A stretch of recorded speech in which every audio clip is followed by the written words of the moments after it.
सतनाम श्री वाहिगुरु साहिब जी। कहूँ राज संग ताम संग सात के अंग, कहूँ नार को रूप धारे नरेयंग, कहूँ देवी यंग देव तंग दैत रूपंग, कहूँ रूप अनेक धारे अनुपंग। वाहिगुरु जी का खालसा वाहिगुरु जी की फतेह। जुग हो जुग अटल चवर छतर तख्त के मालिक सतगुरु धन धन श्री गुरु ग्रंथ साहिब सच्चे पातशाह महाराज जी की पावन हजूरी अंदर हाजरियां भर रही गुरु स्वरूप गुरु खालसा साध संगत जी, सतगुरु जी की अपार कृपा रहमत हुई है। साहिबे कमाल सरबंस सदानी धन श्री गुरु गोबिंद सिंह साहिब जी महाराज आप जी की पावन बाणी श्री विचित्र नाटक की लड़ीवार कथा सरवण करने का सुभाग प्राप्त होया। पहले अध्याय के अंदर महाराज कलगीधर उस अकाल पुरख वाहिगुरु के सरगुण रूप की महिमा करते हैं। सूक्ष्म रूप न बरना जाई, बृहद स्वरूप है कहो बनाई। अकाल पुरख का जिहड़ा सूक्ष्म रूप है निर्गुण रूप है, वो सूक्ष्म रूप बयान नहीं किया जा सकता। इस वास्ते परमेश्वर का जिहड़ा विराट सरगुण रूप है उस रूप नूं मैं बयान करदा। सो सतगुरु कलगीधर जी ने जिवें पहले अध्याय विच परमेश्वर की सिफत की, मंगल किया अकाल पुरख का, प्रेम नाल सरवण करिए मन बिरतियां एकागर करन वास्ते सरबत संगतां जपना करो जी। सतनाम श्री वाहिगुरु साहिब जी, सतनाम श्री वाहिगुरु साहिब जीओ। सतनाम श्री वाहिगुरु साहिब जी। कहूँ राज संताम संसात के अंग। सतगुरु कलगीधर जी प्रमाण करते ने कि उस अकाल पुरख की जिहड़ी चेतन सत्ता है वो किथे किथे व्यापक है। जो कुछ असीं सोचते वेखते जानते हाँ, महाराज कलगीधर जी ने उन्हां दी ही उदाहरण दे के सानू समझाउण दा यतन कीता है। रजोगुण तमोगुण ते सतोगुण ये तीन गुण हैं। रजोगुण भी आप है, सतोगुण भी आप है ते तमोगुण भी परमेश्वर आप है। तिन्ना गुणां दे विच वाहिगुरु आप ही शोभा पाउंदा है। कहूँ नार को रूप धारे नरेयंग। महाराज कहंदे किते नारी स्त्री दा रूप उन्हें धारण कीता, किते मोहनी अवतार दा रूप धार लैंदा है, ते किसे थां ते नर पुरुष दा रूप भी उसे ने आप ही धारण कीता है। कहूँ देवी यंग देव तंग दैत रूपंग। किते ओ देवी दे रूप विच है, आप ही देवी दे रूप अंदर है, आप ही देवते दे रूप विच है, आप ही दैत दे रूप विच है। कहूँ रूप अनेक धारे अनुपंग। किसे थां ते अनेकां ही रूप वाहिगुरु ने धारण कीते होए ने। जितने भी रूप ने जगत संसार अंदर ये सब उस परमेश्वर काल पुरख ने ही आप धारे होए ने। ये गल वखरी है भी आपां द्वैत भाव दे विच सब कुछ वेखदे हां। अपना है पराया है, तू है मैं हाँ, मेरा है तेरा है, इस भाव दे नाल सब कुछ वेखदे हां। पर साहिब जी कहंदे ने कि जगत अंदर जिन्ने भी रूप धारे ने अनंत रूप तेरे नारायण। हे नारायण वाहिगुरु ये बेअंत रूप सब आप जी दे हन। कहूँ फूल वै कै भले राज फूले। किसे थां ते फुल रूप हो करके तू आप ही प्रफुल्लत हो रहे हैं। भाव जिहड़ा फुल है ये भी आप जी का ही रूप है, आप नालों वखरा नहीं है। कहूँ पवर वै कै भली पांत फूले। जिथे फुल रूप हो करके तू प्रफुल्लत खड़िया होया है, उथे भौरा रूप हो करके भली प्रकार ओदे मकरंद रस विच भी तू आप फुलिया होया। फुल भी आप है, ਤੇ ਸੁਗੰਧੀ ਲੈਣ ਵਾਲਾ ਵਾਹਿਗੁਰੂ ਭੌਰਾ ਵੀ ਤੂੰ ਆਪ ਹੈ। कहूँ पवन हवै कै बहे बेग ऐसे। ਸਤਿਗੁਰੂ ਕਹਿੰਦੇ ਕਿਸੇ ਥਾਂ ਤੇ ਪੌਣ ਹਵਾ ਰੂਪ ਹੋ ਕਰਕੇ ਬੜੇ ਵੇਗ ਨਾਲ ਤੇਜ਼ੀ ਨਾਲ ਇਸ ਤਰ੍ਹਾਂ ਵਹਿ ਰਹੇ ਹੋ। कहे मोह न आवे कथौता है कैसे। ਤੋ ਕਹਿਣ ਦੇ ਵਿੱਚ ਨਹੀਂ ਤੁਸੀਂ ਆਉਂਦੇ, ਤੁਹਾਨੂੰ ਕਿਵੇਂ ਕਥਨ ਕਰਾਂ, ਮੈਂ ਕਿਵੇਂ ਬਿਆਨ ਕਰਾਂ। ਤੁਸੀਂ ਅਕਥ ਹੋ, ਕਿਆ ਹੋ ਕਥੀ ਕਥੇ ਕਤ ਦੇਖਾ, ਮੈਂ ਅਕਥ ਨਾ ਕਥਨਾ ਜਾਈ। ਮੈਂ ਕੀ ਕਥਨ ਕਰਾਂ ਵਾਹਿਗੁਰੂ, ਇਹ ਨਹੀਂ ਵੀ ਮੈਂ ਕਥਨ ਨਹੀਂ ਕੀਤਾ, ਮੈਂ ਕਥ ਕੇ ਵੇਖਿਆ ਹੈ ਕਿ ਤੁਸੀਂ ਅਕਥ ਹੋ। ਕਿਆ ਹੋ ਕਥੀ ਕਥੇ ਕਥ ਦੇਖਾ, ਪਹਿਲਾਂ ਕਥਨ ਕੀਤਾ ਹੈ, ਕਥਨ ਕਰ ਕਰਕੇ ਸੋਝੀ ਪਈ ਹੈ ਕਿ ਤੁਸੀਂ ਅਕਥ ਹੋ। ਤੋ ਹੁਣ ਅਕਥ ਜਦੋਂ ਸਮਝ ਵਿੱਚ ਪੈ ਗਿਆ ਵੀ ਉਹਨੂੰ ਕਥਨ ਨਹੀਂ ਕੀਤਾ ਜਾ ਸਕਦਾ, ਤੇ ਮਹਾਰਾਜ ਕਹਿੰਦੇ ਵਾਹਿਗੁਰੂ ਫਿਰ ਮੈਂ ਕਿਵੇਂ ਕਥਨ ਕਰਾਂ ਤੁਹਾਨੂੰ, ਕਿਉਂਕਿ ਤੁਸੀਂ ਕਥਨ ਦੇ ਵਿੱਚ ਨਹੀਂ ਆਉਂਦੇ। कहूँ नाद हवै कै भली पांत बाजे। ਕਿਸੇ ਥਾਂ ਤੇ ਨਾਦ ਰੂਪ ਹੋ ਕਰਕੇ ਭਲੀ ਪ੍ਰਕਾਰ ਵੱਜ ਰਹੇ ਹੋ। ਜਿਹੜੀ ਆਵਾਜ਼ ਹੈ ਨਾ, ਸ਼ਬਦ ਹੈ, ਇਹ ਸਭ ਪਰਮੇਸ਼ਰ ਆਪ ਹੀ ਹੈ। ਉਹ ਨਾਦ ਭਾਵੇਂ ਆਹਤ ਹੈ ਭਾਵੇਂ ਅਨਾਹਤ ਹੈ। ਆਹਤ ਤੇ ਅਨਾਹਤ ਦੋ ਨਾਦ ਨੇ। ਇੱਕ ਨਾਦ ਜਿਹੜਾ ਚੋਟ ਤੋਂ ਪੈਦਾ ਹੁੰਦਾ, ਇੱਕ ਬਿਨਾਂ ਚੋਟ ਤੋਂ ਪੈਦਾ ਹੁੰਦਾ। ਜਿਹੜਾ ਨਾਦ ਪਰਮੇਸ਼ਰ ਦਾ ਅਨਾਹਤ ਨਾਦ ਜਿਹਨੂੰ ਕਹਿੰਦੇ ਆ, ਉਹ ਬਿਨਾਂ ਚੋਟ ਤੋਂ ਪੈਦਾ ਹੁੰਦਾ ਹੈ। ਬਾਕੀ ਸਾਰੀ ਆਵਾਜ਼ ਜਿਹੜੀ ਆ ਉਹ ਚੋਟ ਨਾਲ ਪੈਦਾ ਹੁੰਦੀ ਹੈ। ਜਿਵੇਂ ਆਪਾਂ ਬੋਲਦੇ ਵੀ ਆ, ਪੌਣ ਜਦੋਂ ਅੰਦਰ ਜਾਂਦੀ ਹੈ ਸਾਡੀ ਧੁਨੀ ਦੇ ਨਾਲ ਟਕਰਾਉਂਦੀ ਹੈ। ਇਹਨੂੰ ਧੁਨੀ ਹੀ ਤਾਂ ਕਹਿੰਦੇ ਨੇ। ਨਾਭੀ ਹੈ, ਨਾਭੀ ਨਾਲ ਪੌਣ ਟਕਰਾਈ, ਉਹਨੂੰ ਧੁਨੀ ਕਹਿ ਦਿੱਤਾ ਗਿਆ। ਇਥੋਂ ਧੁਨ ਪੈਦਾ ਹੁੰਦੀ ਹੈ, ਤੇ ਧੁਨ ਜਦੋਂ ਚਲਦੀ ਚਲਦੀ ਸਾਡੀ ਰਸਨਾ ਤੇ ਆਉਂਦੀ ਹੈ, ਇੱਥੇ ਇਹਨੂੰ ਸ਼ਬਦ ਮਿਲਦੇ ਨੇ। ਤੋ ਇਹ ਜਿਹੜਾ ਨਾਦ, ਇਹਨੂੰ ਆਹਤ ਨਾਦ ਕਹਿੰਦੇ ਨੇ, ਚੋਟ ਤੋਂ ਪੈਦਾ ਹੋਣ ਵਾਲਾ। ਦੂਸਰਾ ਜਿਹੜਾ ਅਨਾਹਤ ਨਾਦ ਬਿਨਾਂ ਚੋਟ ਤੋਂ ਪੈਦਾ ਹੁੰਦਾ। ਤੋ ਮਹਾਰਾਜ ਕਹਿੰਦੇ ਜਿੰਨਾ ਵੀ ਨਾਦ, ਜਿੰਨੇ ਸ਼ਬਦ ਨੇ, ਹੇ ਅਕਾਲ ਪੁਰਖ ਵਾਹਿਗੁਰੂ, ਇਹ ਨਾਦ ਰੂਪ ਹੋ ਕੇ ਹਰ ਪਾਸੇ ਤੁਸੀਂ ਆਪ ਹੀ ਵੱਜ ਰਹੇ ਹੋ। कहूँ पार दी है तरे बान राजे। ਪਰ ਦੀ ਸ਼ਿਕਾਰੀ ਨੂੰ ਕਹਿੰਦੇ ਨੇ। ਅਪਰਾਧੀ ਦੂਣਾ ਨਿਵੈ, ਸ੍ਰੀ ਆਸਾ ਕੀ ਵਾਰ ਅੰਦਰ ਅਪਰਾਧੀ ਸ਼ਬਦ ਵਰਤਿਆ ਮਹਾਰਾਜ ਨੇ। ਅਪਰਾਧੀ ਸ਼ਿਕਾਰੀ ਨੂੰ ਕਹਿੰਦੇ, ਉਹਦਾ ਦੂਜਾ ਰੂਪ ਹੈ ਪਾਰ ਦੀ ਛੋਟਾ ਰੂਪ। ਕਿਸੇ ਥਾਂ ਤੇ ਪਾਰ ਦੀ ਸ਼ਿਕਾਰੀ ਹੋ ਕਰਕੇ ਧਰੇ ਬਾਨ ਰਾਜੇ, ਹੱਥ ਦੇ ਵਿੱਚ ਤੁਸੀਂ ਬਾਣ ਰੱਖਿਆ ਹੋਇਆ, ਤੀਰ ਕਮਾਨ ਧਾਰਨ ਕੀਤਾ ਸ਼ਿਕਾਰ ਕਰਨ ਵਾਸਤੇ। कहूँ मृग हवै कै भली पांत मोहे। ਜੇ ਸ਼ਿਕਾਰੀ ਆਪ ਹੋ ਤੇ ਫਿਰ ਦੂਜੇ ਪਾਸੇ ਵਾਹਿਗੁਰੂ ਕਿਤੇ ਹਰਨ ਰੂਪ ਹੋ ਕਰਕੇ ਆਪ ਜੀ ਫਿਰ ਸਭ ਦਾ ਮਨ ਮੋਹ ਰਹੇ ਹੋ। ਸ਼ਿਕਾਰੀ ਵੀ ਆਪ, ਮਾਰਨ ਵਾਲੇ ਵੀ ਆਪ ਹੋ, ਤੇ ਹਰਨ ਰੂਪ ਹੋ ਤੇ ਮਰਨ ਵਾਲੇ ਵੀ ਉੱਥੇ ਤੁਸੀਂ ਆਪ ਹੋ।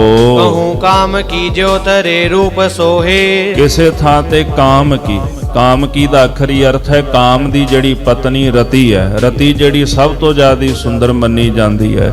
ਕਿਸੇ ਥਾਂ ਤੇ ਤੁਹਾਡਾ ਜਿਹੜਾ ਸਰੂਪ ਹੈ ਉਹ ਰਤੀ ਦੇ ਵਾਂਗੂ ਸ਼ੋਭਾ ਪਾ ਰਿਹਾ, ਭਾਵ ਬੜੇ ਸੁੰਦਰ ਰੂਪ ਦੇ ਨਾਲ ਤੁਸੀਂ ਸ਼ੋਭਾ ਪਾ ਰਹੇ ਹੋ ਕਿ ਹੁਸਨਲ ਜਮਾਲ ਹੈ। ਉਹ ਅਕਾਲ ਪੁਰਖ ਵਾਹਿਗੁਰੂ ਪਰਮੇਸ਼ਰ ਜਿਹੜਾ ਉਹ ਹੁਸਨ ਦਾ ਚਿਰਾਗ ਹੈ। ਹਰ ਪਾਸੇ ਉਹਦੇ ਹੁਸਨ ਦਾ ਪ੍ਰਕਾਸ਼ ਹੈ, ਉਹਦੀ ਸੁੰਦਰਤਾ ਦਾ ਪ੍ਰਕਾਸ਼ ਹੈ। ਇਸ ਵਾਸਤੇ ਕਲਗੀਧਰ ਜੀ ਕਹਿੰਦੇ ਹਨ ਕਿ ਉਸ ਅਕਾਲ ਪੁਰਖ ਦੀ ਜਿਹੜੀ ਸੁੰਦਰਤਾ ਇਸ ਤਰ੍ਹਾਂ ਹੈ, ਕਿਸੇ ਥਾਂ ਤੇ ਉਹ ਰਤੀ ਦੇ ਵਾਂਗੂ ਸੁੰਦਰਤਾ ਨਾਲ ਸ਼ੋਭਾ ਪਾ ਰਿਹਾ ਹੈ। ਨਹੀਂ ਜਾਣ ਜਾਈ ਕਛੂ ਰੂਪ ਰੇਖੰ। ਸਤਿਗੁਰੂ ਕਹਿੰਦੇ, ਹੇ ਅਕਾਲ ਪੁਰਖ ਜੀ, ਤੁਹਾਡਾ ਰੂਪ ਕੀ ਹੈ, ਤੁਹਾਡੀ ਰੇਖਾ ਕੀ ਹੈ, ਇਹ ਨਹੀਂ ਜਾਣਿਆ ਜਾ ਸਕਦਾ। ਕਹਾ ਬਾਸ ਤਾਕੋ ਫਿਰੈ ਕੌਣ ਪੇਖੰ। ਤੁਹਾਡਾ ਵਾਸਾ ਕਿੱਥੇ ਹੈ, ਕਿਹੜੀ ਜਗ੍ਹਾ ਤੇ ਤੁਸੀਂ ਰਹਿੰਦੇ ਹੋ, ਇਹ ਨਹੀਂ ਕੋਈ ਜਾਣਦਾ। ਤੇ ਤੁਹਾਡਾ ਭੇਖ ਕੀ ਹੈ, ਇਹ ਅਕਾਲ ਪੁਰਖ ਇਹ ਵੀ ਨਹੀਂ ਕੋਈ ਜਾਣਦਾ। ਕਹਾ ਨਾਮ ਤਾਕੋ ਕਹਾ ਕਹਿ ਕਹਾਵੈ। ਉਸ ਮਾਲਕ ਦਾ ਨਾਮ ਕੀ ਹੈ, ਇਹ ਵੀ ਕਿਸੇ ਨੂੰ ਨਹੀਂ ਪਤਾ, ਕਿਉਂਕਿ ਅਨਾਮ ਹੈ ਨਾ। ਅਨਾਮ ਜੋ ਪਰਮੇਸ਼ਰ ਹੈ, ਤੇ ਉਹਦੇ ਨਾਮ ਨੂੰ ਉਹ ਕੇਵਲ ਆਪ ਹੀ ਜਾਣਦਾ। ਬਾਕੀ ਜਿੰਨੇ ਨਾਂ ਨੇ ਉਹ ਤਾਂ ਮਨੁੱਖਤਾ ਨੇ ਦਿੱਤੇ ਨੇ ਅਕਾਲ ਪੁਰਖ ਨੂੰ। ਕਿਰਤਮ ਨਾਮ ਕਥੇ ਤੇਰੇ ਜੇਬਾ, ਸਤਨਾਮ ਤੇਰਾ ਪਰਾਪੁਰਬਲਾ। ਜਿਹੜੇ ਨਾਮ ਆਪਾਂ ਲੈਨੇ ਆ ਰਸਨਾ ਦੇ ਨਾਲ, ਭਾਵੇਂ ਕੋਈ ਖੁਦਾ ਕਹਿ ਦਿੰਦਾ, ਕੋਈ ਅੱਲਾ, ਕੋਈ ਰਾਮ, ਕੋਈ ਰਹੀਮ, ਕੋਈ ਕਿਰਪਾਲੂ, ਕੋਈ ਦਿਆਲੂ, ਇਹ ਜਿੰਨੇ ਵੀ ਨਾਮ ਨੇ ਕਿਰਤਮ ਨਾਮ ਨੇ, ਕਿਰਿਆ ਕਰਕੇ ਪਏ ਨੇ। ਜੋ ਕਿਰਿਆ ਉਹਨੇ ਕੀਤੀ ਆ ਉਹਦੇ ਨਾਮਾਂ ਤੋਂ ਹੀ, ਉਸ ਕਿਰਿਆ ਤੋਂ ਹੀ ਉਹਦੇ ਨਾਮ ਪੈ ਗਏ। ਪਰ ਅਸਲ ਵਿੱਚ ਉਹਦਾ ਨਾਮ ਕੀ ਹੈ? ਮਹਾਰਾਜ ਕਹਿੰਦੇ ਇਹ ਨਹੀਂ ਕੋਈ ਜਾਣਦਾ। ਹੇ ਵਾਹਿਗੁਰੂ, ਤੇਰਾ ਨਾਮ ਕੀ ਹੈ ਤੇ ਤੁਹਾਡਾ ਫਿਰ ਵਾਸਾ ਕਿਹੜੀ ਜਗ੍ਹਾ ਤੇ ਹੈ? ਇਹਨੂੰ ਕਥਨ ਨਹੀਂ ਕੀਤਾ ਜਾ ਸਕਦਾ। ਫਿਰ ਕਹਾਂ ਕਹਿ ਕਹਾਵੈ, ਉਹ ਆਪਣੇ ਆਪ ਨੂੰ ਕੀ ਕਹਾਉਂਦਾ ਹੈ, ਕਿਸ ਨਾਮ ਦੇ ਨਾਲ ਕਥਨ ਕਰਾਉਂਦਾ ਹੈ, ਇਹ ਨਹੀਂ ਕੋਈ ਜਾਣਦਾ। ਕਹਾ ਮੈਂ ਬਖਾਨੋ ਕਹੇ ਮੋ ਨ ਆਵੈ। ਹੇ ਅਕਾਲ ਪੁਰਖ, ਮੈਂ ਕੀ ਕਥਨ ਕਰਾਂ? ਤੁਸੀਂ ਤਾਂ ਮੇਰੇ ਕਥਨ ਵਿੱਚ ਨਹੀਂ ਆਉਂਦੇ, ਤੁਹਾਨੂੰ ਮੈਂ ਬਿਆਨ ਹੀ ਨਹੀਂ ਕਰ ਸਕਦਾ, ਤੁਸੀਂ ਅਕਥ ਹੋ। ਨਾ ਤਾਕੋ ਕੋਈ ਤਾਤ ਮਾਤੰ ਨਾ ਪਾਇੰ। ਉਸ ਅਕਾਲ ਪੁਰਖ ਦਾ ਤਾਤ ਪਿਤਾ ਨੂੰ ਕਹਿੰਦੇ, ਨਾ ਉਹਦਾ ਕੋਈ ਪਿਤਾ ਹੈ, ਨਾ ਉਹਦੀ ਕੋਈ ਮਾਂ ਹੈ। ਨਾ ਪੁੱਤਰੰ ਨਾ ਪੋਤਰੰ ਨਾ ਦਾਇਆ ਨਾ ਦਾਇੰ। ਨਾ ਉਹਦਾ ਕੋਈ ਪੁੱਤਰ ਹੈ ਤੇ ਨਾ ਹੀ ਉਹਦਾ ਕੋਈ ਪੋਤਰਾ ਹੈ। ਨਾ ਦਾਇਆ, ਦਾਇਆ ਕਿਹਨੂੰ ਕਹਿੰਦੇ ਨੇ? ਦਾਇਆ ਤੇ ਦਾਈ, ਜਿਹੜਾ ਇੱਕ ਖਿਡਾਉਣ ਵਾਲਾ ਹੁੰਦਾ, ਦਾਈ ਬੱਚੇ ਨੂੰ ਜਨਮ ਦਿੰਦੀ ਹੈ। ਨਾ ਕਹਿੰਦੇ ਉਹਦਾ ਕੋਈ ਦਾਇਆ ਖਿਡਾਵਾ ਹੈ ਤੇ ਨਾ ਹੀ ਕੋਈ ਜਨਮ ਦੇਣ ਵਾਲੀ ਜਿਹੜੀ ਦਾਈ ਹੈ।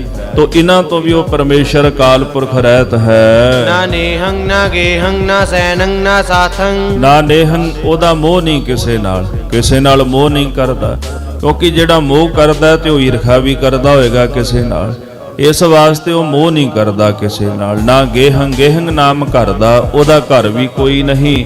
ਤੇ ਸਾਹਿਬ ਜੀ ਫਰਮਾਨ ਕਰਦੇ ਨੇ, ਇਸੇ ਤਰ੍ਹਾਂ ਹੀ ਉਹ ਅਕਾਲ ਪੁਰਖ ਵਾਹਿਗੁਰੂ ਪਰਮੇਸ਼ਰ ਜੀ ਨਾ ਨੇਹੰ ਨਾ ਗੇਹੰ ਨਾ ਸੈਨੰ ਨਾ ਸਾਥੰ, ਨਾ ਉਹਦੇ ਕੋਲ ਫੌਜ ਹੈ ਤੇ ਨਾ ਹੀ ਉਹਦਾ ਕੋਈ ਸਾਥ ਹੈ।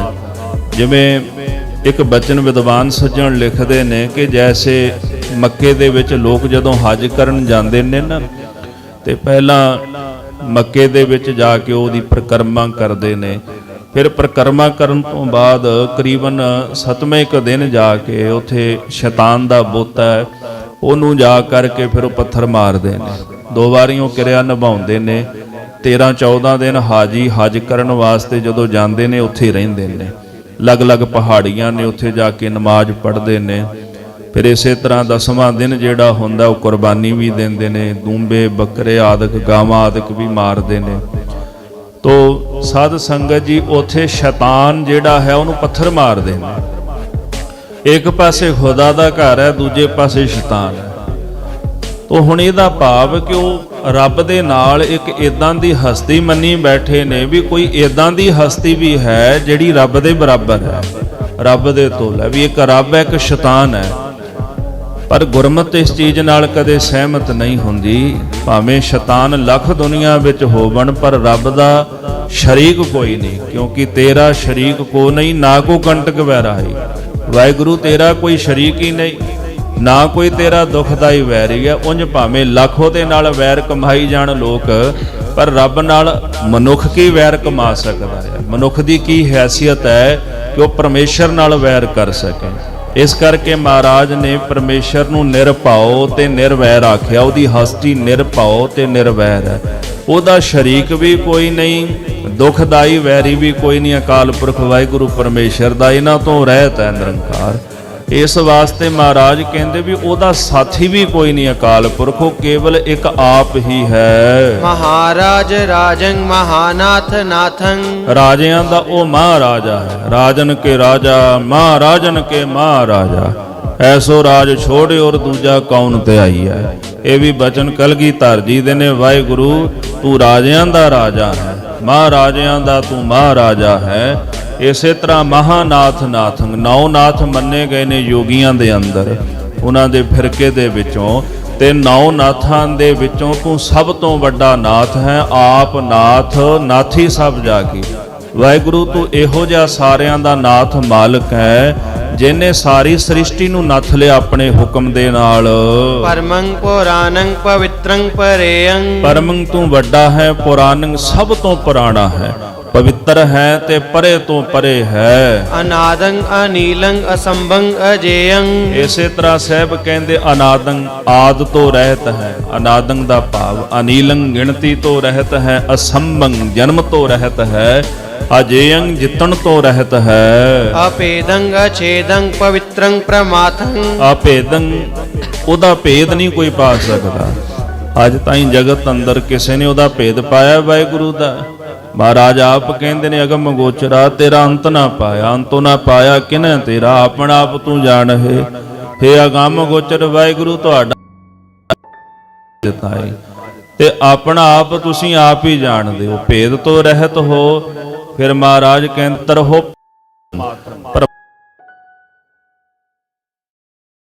ਪਰ ਅਰਥ ਹੈ ਆਤਮ ਕਰਕੇ ਜੋ ਸਾਰੇ ਦਿੰਦਾ, ਸਭ ਦਾ ਹੀ ਨਾਸ਼ ਕਰ ਦਿੰਦਾ ਹੈ। ਮਹਾਦੀਨ ਦੀਨੰ ਮਹਾਨਾਥ ਨਾਥੰ, ਧਰਮੀਆਂ ਦੇ ਵਿੱਚੋਂ ਵਾਹਿਗੁਰੂ ਤੂੰ ਸਭ ਤੋਂ ਵੱਡਾ ਧਰਮੀ ਹੈ ਤੇ ਧਰਮਾਂ ਦੇ ਵਿੱਚੋਂ ਸਭ ਤੋਂ ਵੱਡਾ ਹੀ ਧਰਮ ਤੇਰਾ ਹੈ। ਤੇਰਾ ਧਰਮ ਕੀ ਹੈ? ਨਾਮ ਜਪਣਾ। ਸਰਬ ਧਰਮ ਹੈ ਸ੍ਰੇਸ਼ਟ ਧਰਮ, ਹਰ ਕੋ ਨਾਮ ਜਪ ਨਿਰਮਲ ਕਰਮ। ਸਾਰੇ ਧਰਮਾਂ ਵਿੱਚੋਂ ਤੁਹਾਡਾ ਨਾਮ ਜਪਣ ਦਾ ਧਰਮ ਜਿਹੜਾ ਸ਼੍ਰੋਮਣੀ ਪਵਿੱਤਰ ਧਰਮ ਹੈ। ਤੇ ਇਸੇ ਤਰ੍ਹਾਂ ਮਹਾਨਾਥ ਨਾਥੰ, ਤੇ ਨਾਥਾਂ ਦੇ ਤੁਸੀਂ ਵੱਡੇ ਨਾਥ ਮਾਲਕ ਹੋ। ਅਦਾਗੰ ਅਦਗੰ ਅਲੇਖੰ ਅਪੇਖੰ, ਅਦਾਗੰ ਜਿਹੜਾ ਦਾਗ ਤੋਂ ਰਹਿਤ ਹੈ, ਜਿਹਨੂੰ ਕਿਸੇ ਤਰ੍ਹਾਂ ਦਾ ਦਾਗ ਨਹੀਂ ਲੱਗਿਆ ਹੋਇਆ। ਕਲੰਕੰ ਬਿਨਾ ਨੇ ਕਲੰਕੀ ਸਰੂਪੇ, ਮਹਾਰਾਜ ਜੀ ਕਹਿੰਦੇ ਨੇ ਵੀ ਅਕਾਲ ਪੁਰਖ ਜਿਹੜਾ ਹੈ ਉਹ ਕਲੰਕ ਤੋਂ ਰਹਿਤ ਹੈ, ਉਹਨੂੰ ਕਿਸੇ ਪ੍ਰਕਾਰ ਦਾ ਕਲੰਕ ਨਹੀਂ ਲੱਗਿਆ ਹੋਇਆ। ਤੇ ਸਤਿਗੁਰੂ ਕਲਗੀਧਰ ਜੀ ਨੇ ਨਾ ਨੇਕ ਕਲੰਕੀ ਅਵਤਾਰ ਦੀ ਕਥਾ ਲਿਖੀ ਹੈ। ਤੇ ਕਈ ਇਹ ਕਹਿੰਦੇ ਵੀ ਉਹ ਨੇਕ ਕਲੰਕੀ ਜਿਹੜਾ ਅਵਤਾਰ ਹੈ ਉਹਨੇ ਆਉਣਾ, ਤੇ ਕਈ ਗੁਰੂ ਸਾਹਿਬ ਨਾਲ ਵੀ ਜੋੜਦੇ ਨੇ। ਪਰ ਸੱਚ ਜਾਣਿਓ ਕਿ ਉਹ ਕਥਾ 24ਵੇਂ ਅਵਤਾਰ ਦੀ ਕਥਾ ਹੈ। ਉਹ 24ਵਾਂ ਅਵਤਾਰ ਅਜੇ ਹੋਣਾ ਹੈ। 23 ਅਵਤਾਰ ਹੋ ਚੁੱਕੇ ਨੇ ਤੇ 24ਵਾਂ ਅਵਤਾਰ ਹੋਣਾ। ਤੇ ਉਹ ਵੀ ਅਭਿਮਾਨੀ ਹੋ ਗਿਆ ਸੀ ਨੇਕ ਕਲੰਕੀ ਅਵਤਾਰ। ਜਦੋਂ ਧਰਤੀ ਤੇ ਆਇਆ ਸਤਿਗੁਰੂ ਲਿਖਦੇ ਵੀ ਉਹ ਹੰਕਾਰੀ ਹੋਵੇਗਾ। ਉਹਨੂੰ ਮਾਰਨ ਵਾਸਤੇ ਫਿਰ ਵਾਹਿਗੁਰੂ ਮੀਰ ਮਹਿੰਦੀ ਨੂੰ ਪੈਦਾ ਕਰੇਗਾ। ਉਹ ਮੀਰ ਮਹਿੰਦੀ ਆ ਕੇ ਉਹਦਾ ਖਾਤਮਾ ਕਰ ਦੇਗਾ। ਫਿਰ ਮੀਰ ਮਹਿੰਦੀ ਨੂੰ ਹੰਕਾਰ ਹੋ ਜਾਏਗਾ, ਮੇਰੇ ਜਿਹਾ ਕੋਈ ਨਹੀਂ। ਵੇਖੋ ਪਰਮੇਸ਼ਰ ਨੇ ਕਿਹੋ ਜੀ ਰਚਨਾ ਰਚੀ। ਮਹਾਰਾਜ ਕਹਿੰਦੇ ਉਹਦੇ ਕੰਨ ਵਿੱਚ ਕੋਈ ਜੀਵ ਵੜ ਜਾਏਗਾ, ਉਹ ਅੰਦਰੋਂ ਕੱਟ ਲਏਗਾ, ਉਹਦੀ ਮੌਤ ਹੋ ਜਾਏਗੀ। ਮੀਰ ਮਹਿੰਦੀ ਨੂੰ ਮਾਰਨ ਵਾਸਤੇ ਰੱਬ ਨੇ ਕੋਈ ਹੋਰ ਪੈਦਾ ਨਹੀਂ ਕੀਤਾ ਵੀ ਕਿਤੇ ਕਿਸੇ ਹੋਰ ਦੇ ਅੰਦਰ ਹੰਕਾਰ ਨਾ ਪੈਦਾ ਹੋ ਜਾਏ ਵੀ ਮੈਂ ਮੀਰ ਮਹਿੰਦੀ ਨੂੰ ਮਾਰਿਆ ਵੀ ਜਿਹਨੇ ਨੇਕ ਕਲੰਕੀ ਅਵਤਾਰ ਨੂੰ ਮਾਰ ਦਿੱਤਾ। ਕਹਿੰਦੇ ਅਕਾਲ ਪੁਰਖ ਨੇ ਉਹ ਛੋਟੇ ਜਿਹੇ ਜੀਵ ਨਾਲ ਹੀ ਮੀਰ ਮਹਿੰਦੀ ਜਿਹੜਾ ਖਤਮ ਕਰ ਦਿੱਤਾ। ਤੋ ਇਸੇ ਪ੍ਰਕਾਰ ਇਹ ਸਾਰੀ ਰਚਨਾ ਅਕਾਲ ਪੁਰਖ ਦੀ ਹੈ। ਇਹ ਹਰ ਕਿਸੇ ਨੂੰ ਕਿਸੇ ਨਾ ਕਿਸੇ ਰੂਪ ਦੇ ਵਿੱਚ ਕਲੰਕ ਲੱਗਿਆ, ਪਰ ਕੇਵਲ ਇੱਕ ਅਕਾਲ ਪੁਰਖ ਗੁਰੂ ਨਾਨਕ ਸਾਹਿਬ ਕਲਗੀਧਰ ਸੱਚੇ ਪਾਤਸ਼ਾਹ ਜਿਹੜੇ ਨੇਕ ਕਲੰਕੀ ਅਵਤਾਰ ਸਨ, ਵਾਕਿਆ ਹੀ ਕਲੰਕੰ ਬਿਨਾ ਨੇਕ ਕਲੰਕੀ ਸਰੂਪੇ, ਜਿਨ੍ਹਾਂ ਦਾ ਨੇਕ ਕਲੰਕ ਸਰੂਪ ਸੀ, ਜਿਨ੍ਹਾਂ ਨੂੰ ਕਿਸੇ ਪ੍ਰਕਾਰ ਦਾ ਕੋਈ ਕਲੰਕ ਨਹੀਂ ਲੱਗਿਆ। ਉਹ ਦਾਗ ਤੋਂ ਰਹਿਤ ਅਦਗੰ, ਅਦਗੰ ਦਾ ਭਾਵ ਛਲ ਤੇ ਫਰੇਬ ਤੋਂ ਰਹਿਤ ਹੈ। ਆਲੇਖੰ ਆਪੇਖੰ, ਲੇਖੇ ਤੋਂ ਤੇ ਭੇਖਾਂ ਤੋਂ ਰਹਿਤ ਹੈ। ਅਨੰਤੰ ਅਨੀਲੰ ਰੂਪੰ ਅਦਵੈਖੰ, ਵਾਹਿਗੁਰੂ ਅੰਤ ਤੋਂ ਰਹਿਤ ਹੈ। ਅਨੀਲੰ ਗਿਣਤੀ ਤੋਂ ਰਹਿਤ ਹੈ। ਅਰੂਪੰ ਉਹਦਾ ਰੂਪ ਕੋਈ ਨਹੀਂ। ਅਦਵੈਖੰ ਉਹ ਦਵੈਸ਼ ਈਰਖਾ ਆਦਿਕ ਤੋਂ ਰਹਿਤ ਹੈ। ਮਹਾਤੇਜ ਤੇਜੰ ਮਹਾਜਵਾਲ ਜਵਾਲੰ, ਤੇਜ ਨਾਮ ਹੁੰਦਾ ਹੈ ਪ੍ਰਕਾਸ਼ ਦਾ। ਤੇਜ ਅੱਗ ਨੂੰ ਵੀ ਕਹਿੰਦੇ ਨੇ, ਪਰ ਇੱਥੇ ਸ਼ਬਦ ਇਕੱਠੇ ਆ ਗਏ, ਜਵਾਲ ਤੇ ਤੇਜ ਸ਼ਬਦ ਆ ਗਿਆ। ਮਹਾਰਾਜ ਕਹਿੰਦੇ ਪ੍ਰਕਾਸ਼ ਵਿੱਚ ਉਹਦਾ ਮਹਾਂ ਪ੍ਰਕਾਸ਼ ਹੈ। ਇੰਨਾ ਪ੍ਰਕਾਸ਼ ਹੈ ਉਸ ਵਾਹਿਗੁਰੂ ਦਾ ਕਿ ਉਹਦੇ ਪ੍ਰਕਾਸ਼ ਦੇ ਸਨਮੁਖ ਕਰੋੜਾਂ ਸੂਰਜ ਚੰਦਰਮੇ ਫਿੱਕੇ ਪੈ ਜਾਂਦੇ ਨੇ। ਜੈਸੇ ਸੂਰਜ ਦੀ ਲੋ ਦੇ ਸਾਹਮਣੇ ਛੋਟਾ ਜਿਹਾ ਜੁਗਨੂ ਕੀ ਹੁੰਦਾ ਹੈ, ਉਹਦਾ ਪ੍ਰਕਾਸ਼ ਫਿੱਕਾ ਹੋ ਜਾਂਦਾ ਨਾ। ਇਸੇ ਤਰ੍ਹਾਂ ਉਹ ਵਾਹਿਗੁਰੂ ਦੇ ਤੇਜ ਪ੍ਰਕਾਸ਼ ਦੇ ਸਾਹਮਣੇ ਦੁਨੀਆ ਦੇ ਸਾਰੇ ਪ੍ਰਕਾਸ਼ ਫਿੱਕੇ ਪੈ ਜਾਂਦੇ ਨੇ। ਮਹਾਜਵਾਲ ਜਵਾਲੰ, ਅਗਨ ਦੇ ਵਿੱਚ ਤੂੰ ਅਗਨ ਰੂਪ ਹੋ ਕਰਕੇ ਵਿਆਪਕ ਹੈ, ਜਾਂ ਅਗਨ ਦੇ ਅੰਦਰ ਵਾਹਿਗੁਰੂ ਤੂੰ ਸਭ ਤੋਂ ਵੱਡੀ ਮਹਾ ਅਗਨ ਹੈ। ਮਹਾਮੰਤਰ ਮੰਤਰੰ ਮਹਾਕਾਲ ਕਾਲੰ, ਮੰਤਰਾਂ ਦੇ ਵਿੱਚੋਂ ਵਾਹਿਗੁਰੂ ਤੁਹਾਡਾ ਮੰਤਰ ਸਭ ਤੋਂ ਉੱਤਮ ਹੈ, ਸ਼੍ਰੋਮਣੀ ਹੈ। ਮੰਤਰ ਵਿੱਚ ਮੰਤਰ ਰੂਪ ਵੀ ਹੈ ਉਹ ਪਰਮੇਸ਼ਰ। ਨਮੋ ਮੰਤਰ ਮੰਤਰੇ ਆਪਾਂ ਪੜ੍ਹਦੇ ਹਾਂ ਜਾਪ ਸਾਹਿਬ ਦੇ ਅੰਦਰ। ਨਮਸਕਾਰ ਹੈ ਜਿਹੜਾ ਮੰਤਰ ਵਿੱਚ ਸਭ ਤੋਂ ਵੱਡਾ ਮੰਤਰ ਹੈ। ਮੰਤਰ ਪਰਮੇਸ਼ਰ ਆਪ ਹੈ, ਕਿਉਂਕਿ ਨਾਮ ਨਾਮੀ ਚ ਭੇਦ ਕੋਈ ਨਹੀਂ ਨਾ ਹੁੰਦਾ, ਇੱਕੋ ਹੀ ਰੂਪ ਹੁੰਦੇ ਨੇ। ਮੰਤਰ ਰੂਪ ਵੀ ਪਰਮੇਸ਼ਰ ਆਪ ਹੈ, ਤੇ ਮੰਤਰਾਂ ਵਿੱਚੋਂ ਸ਼੍ਰੋਮਣੀ ਮੰਤਰ ਵੀ ਪਰਮੇਸ਼ਰ ਅਕਾਲ ਪੁਰਖ ਵਾਹਿਗੁਰੂ ਦਾ ਹੈ। ਇਸੇ ਪ੍ਰਕਾਰ ਮਹਾਕਾਲ ਕਾਲੰ, ਜਿਹੜਾ ਕਾਲ ਹੈ ਸਭ ਨੂੰ ਨਸ਼ਟ ਕਰਦਾ ਹੈ। ਉਸ ਕਾਲ ਦਾ ਵੀ ਕਾਲ ਕਰਨ ਵਾਲਾ ਉਹ ਮਹਾਂਕਾਲ ਪਰਮੇਸ਼ਰ ਅਕਾਲ ਪੁਰਖ ਹੈ, ਜਿਹੜਾ ਕਾਲ ਨੂੰ ਵੀ ਮਿਟਾ ਦਿੰਦਾ ਹੈ। ਕਰੰ ਬਾਮ ਚਾਪਿਅੰ ਕਿਰਪਾਣੰ ਕਰਾਲੰ। ਕਰੰ ਬਾਮ ਚਾਪਿਆਂ, ਬਾਮ ਨਾਮ ਹੁੰਦਾ ਖੱਬੇ ਦਾ, ਕਰੰਗ ਨਾਮ ਹੱਥ ਦਾ। ਖੱਬੇ ਹੱਥ ਦੇ ਵਿੱਚ ਉਹਨੇ ਕਠੋਰ ਧਨੁਸ਼ ਪਕੜੀ ਹੋਈ ਹੈ ਤੇ ਸੱਜੇ ਹੱਥ ਵਿੱਚ ਕਿਰਪਾਣੰ ਕਰਾਲੰ, ਬੜੀ ਭਿਅੰਕਰ ਕਿਰਪਾਨ ਪਕੜੀ ਹੋਈ ਹੈ। ਮਹਾਤੇਜ ਤੇਜੰ ਬਿਰਾਜੈ ਬਿਸਾਲੰ। ਇਸ ਤਰ੍ਹਾਂ ਮਹਾਰਾਜ ਕਹਿੰਦੇ ਬੜੇ ਪ੍ਰਕਾਸ਼ ਦੇ ਨਾਲ ਉਹ ਅਕਾਲ ਪੁਰਖ ਵਾਹਿਗੁਰੂ ਬਿਰਾਜਦਾ, ਸ਼ੁਭਦਾ ਫਬਦਾ ਹੈ। ਮਹਾਦਾੜ ਦਾੜੰ ਸੋਹੰ ਅਪਾਰੰ। ਦਾੜਾਂ ਦੇ ਵਿੱਚੋਂ ਉਹਦੀ ਦਾੜ ਸਭ ਤੋਂ ਵੱਡੀ ਹੈ। ਦਾੜ ਹੁੰਦੀ ਹੈ ਨਾ ਮੁੱਖ ਦੇ ਅੰਦਰ, ਹੁਣ ਪਸ਼ੂਆਂ ਦੀ, ਜੀਵਾਂ ਦੀ ਦਾੜ ਹੁੰਦੀ ਹੈ, ਮਨੁੱਖ ਦੀ ਵੀ ਦਾੜ ਹੁੰਦੀ, ਵੀ ਜਿਹੜੀ ਚੀਜ਼ ਦਾੜ ਥੱਲੇ ਆਵੇ ਤੇ ਬੰਦਾ ਚਬਾ ਜਾਂਦਾ ਹੈ, ਪਸ਼ੂ ਵੀ ਚਬਾ ਜਾਂਦੇ ਨੇ। ਇੱਕ ਕਾਲ ਦੀ ਜਾੜ ਹੁੰਦੀ ਹੈ ਜਿਹਦੇ ਵਿੱਚ ਉਹ ਸਾਰੇ ਜੀਵਾਂ ਨੂੰ ਚਬਾ ਜਾਂਦਾ ਹੈ। ਮਹਾਰਾਜ ਕਹਿੰਦੇ ਵੀ ਅਸਲ ਵਿੱਚ ਰੱਬ ਦੀ ਦਾੜ ਸਭ ਤੋਂ ਵੱਡੀ। ਉਹਦੀ ਦਾੜ ਕਿਹੜੀ ਹੈ? ਕਾਲ। ਇਹ ਕਾਲ ਰੱਬ ਦੀ ਦਾੜ ਹੈ। ਦਾੜਾਂ ਵਿੱਚੋਂ ਰੱਬ ਦੀ ਸਭ ਤੋਂ ਵੱਡੀ ਕਾਲ ਰੂਪੀ ਦਾੜ ਹੈ ਤੇ ਸੋਹੰ ਅਪਾਰੰਗ, ਜਿਹੜੀ ਸ਼ੋਭਦੀ ਹੈ। ਜਿਨੈ ਚਰਬੀਅੰ ਜੀਵ ਜਗਯੰ ਹਜ਼ਾਰੰ। ਮਹਾਰਾਜ ਕਹਿੰਦੇ ਉਹਦੀ ਦਾੜ ਨੇ ਹਜ਼ਾਰਾਂ ਜੀਵ ਜਗ ਦੇ ਚੱਬ ਦਿੱਤੇ। ਅਕਾਲ ਪੁਰਖ ਦੀ ਇਹੋ ਜੀ ਦਾੜ ਹੈ ਕਾਲ ਰੂਪੀ, ਜਿਸ ਨੇ ਜਗਤ ਦੇ ਹਜ਼ਾਰਾਂ ਜੀਵ ਚੱਬ ਕੇ ਨਸ਼ਟ ਕਰ ਦਿੱਤੇ ਹਨ। ਡਮਾਡਮ ਡੌਰੂ ਸਿਤਾਸੇਤ ਛਤਰੰ। ਉਹਦਾ ਫਿਰ ਮਹਾਂਕਾਲ ਦਾ ਡੌਰੂ ਵੱਜਦਾ ਹੈ। ਮਹਾਂਕਾਲ ਪਰਮੇਸ਼ਰ ਦਾ ਹੈ ਨਾਮ ਹੈ। ਮਹਾਂਕਾਲ ਕਿਉਂ ਕਹਿੰਦੇ ਨੇ? ਮਹਾਂਕਾਲ ਇਸ ਕਰਕੇ ਕਹਿੰਦੇ ਵੀ ਕਾਲ ਦਾ ਵੀ ਜਿਹੜਾ ਕਾਲ ਕਰ ਦੇਵੇ, ਕਾਲ ਨਾਲੋਂ ਵੀ ਜਿਹੜਾ ਵੱਡਾ ਹੋਵੇ, ਜਿਹਨੂੰ ਅਕਾਲ ਪੁਰਖ ਕਹਿੰਦੇ ਨੇ। ਸਤਿਗੁਰੂ ਜੀ ਨੇ ਬਚਨ ਵੀ ਉਚਾਰਿਆ, ਜਿੱਥੋਂ ਚੌਪਈ ਸਾਹਿਬ ਦੀ ਰਮਤਾ ਹੁੰਦੀ ਨਾ 405 ਨੰਬਰ ਚਰਿੱਤਰ ਵਿੱਚ, ਤੇ ਇਥੋਂ ਮਹਾਂਕਾਲ ਕੀ ਜੇ ਸਰਣ ਪਰੇ ਸੋ ਲਏ ਬਚਾਏ, ਔਰ ਨਾ ਉਪਜਾ ਦੂਸਰ ਜਗ ਪਛਿਓ ਸਭੈ ਬਨਾਏ।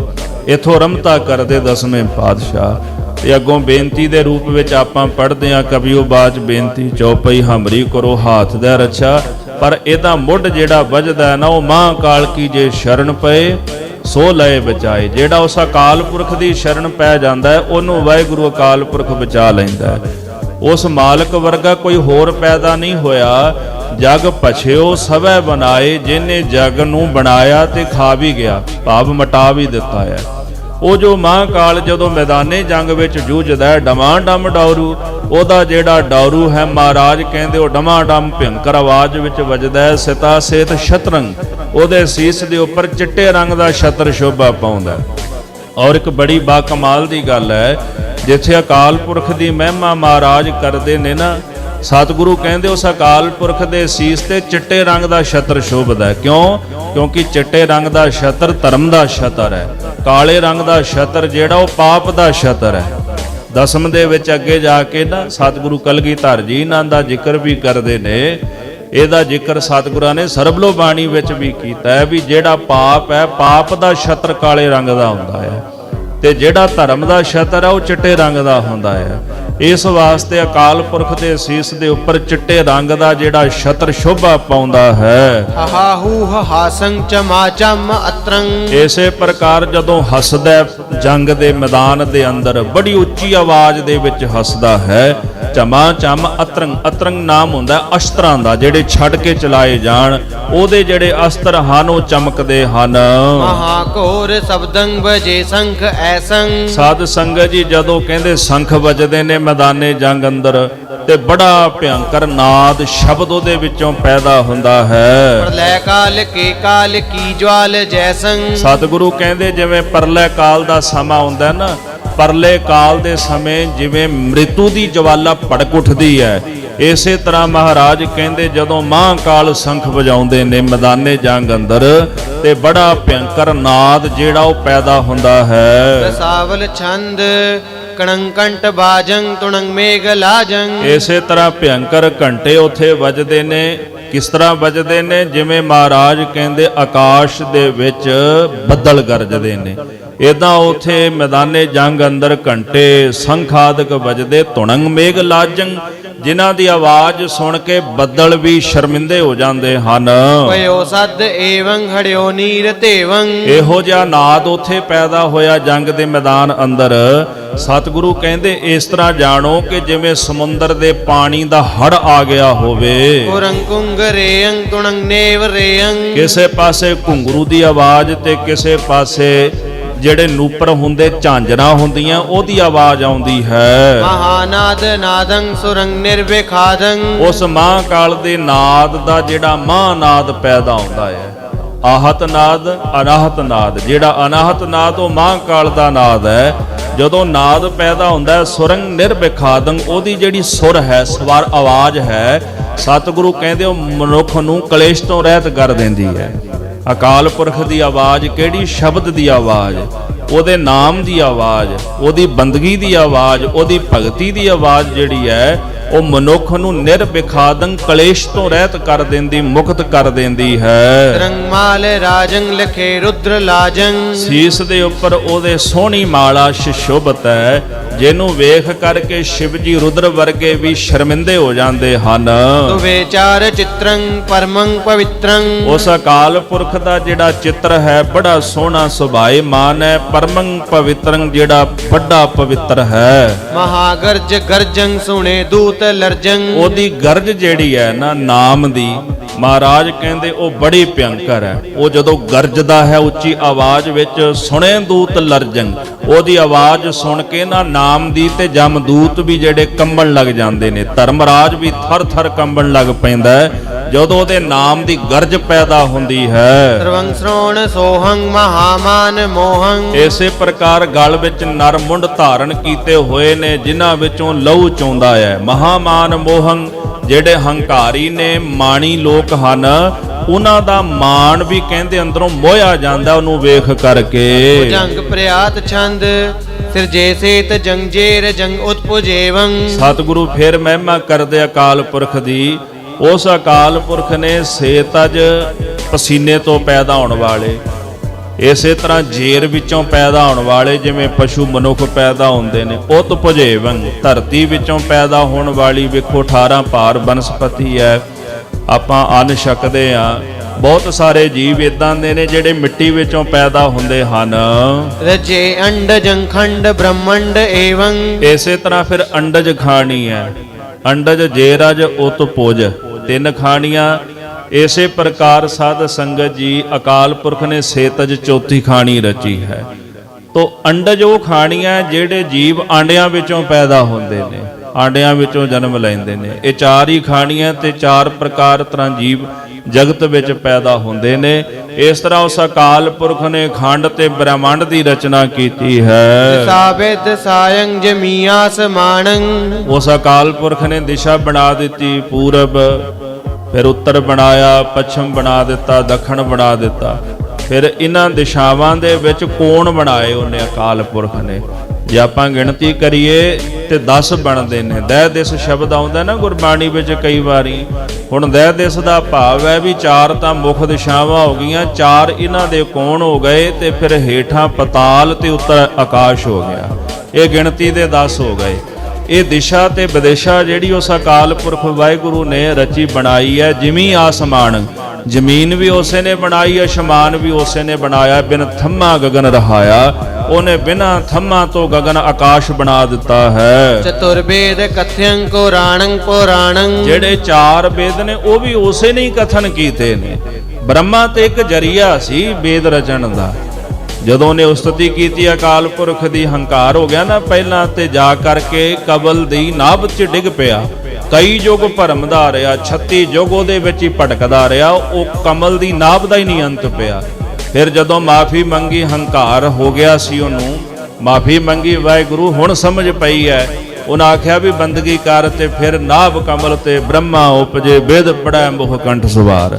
ਗੁਜਰੀ ਰਾਗ ਵਿੱਚ ਮਹਾਰਾਜ ਲਿਖਦੇ ਨੇ ਕਿ ਕਮਲ ਦੀ ਨਾਭੀ ਵਿੱਚੋਂ ਬ੍ਰਹਮਾ ਪੈਦਾ ਹੋਇਆ, ਤੇ ਫਿਰ ਮੁਖ ਸਵਾਰ ਕੇ ਵੇਦ ਰਚਦਾ, ਅਕਾਲ ਪੁਰਖ ਦੀ ਮਹਿਮਾ ਕਰਦਾ ਜੇ। ਤੇ 4 ਵੇਦ ਕਿਹਨੇ ਰਚੇ ਨੇ? ਇਹ ਵੀ ਅਕਾਲ ਪੁਰਖ ਨੇ ਹੀ ਰਚੇ ਨੇ। ਤੋ ਬ੍ਰਹਮਾ ਦੇ ਅੰਦਰ ਚੇਤਨ ਸੱਤਾ ਕਿਹਦੀ ਹੈ? ਅਕਾਲ ਪੁਰਖ ਦੀ ਹੈ ਨਾ। ਰਚਨਹਾਰ ਅਕਾਲ ਪੁਰਖ ਹੈ, ਬ੍ਰਹਮਾ ਉਸ ਦਾ ਪੈਦਾ ਕੀਤਾ ਹੋਇਆ ਹੈ। ਤੋ ਇਹ ਚਾਰ ਵੇਦ ਦਾ ਰਚਨਹਾਰਾ ਵੀ ਅਕਾਲ ਪੁਰਖ ਆਪ ਹੈ। ਕੁਰਾਨੰ ਕੁਰਾਨੰ, ਕੁਰਾਨ ਵੀ ਉਸੇ ਨੇ ਰਚੇ ਨੇ, 18 ਪੁਰਾਣ ਵੀ ਉਸੇ ਅਕਾਲ ਪੁਰਖ ਨੇ ਰਚੇ ਹਨ। ਰਚੇ ਰਹਿਣ ਦਿਵਸੰ ਥਪੇ ਸੂਰ ਚੰਦਰੰ, ਸਤਿਗੁਰੂ ਕਹਿੰਦੇ ਰਾਤ ਵੀ ਉਹਨੇ ਬਣਾਈ ਹੈ, ਦਿਨ ਵੀ ਉਸੇ ਨੇ ਬਣਾਇਆ ਹੈ।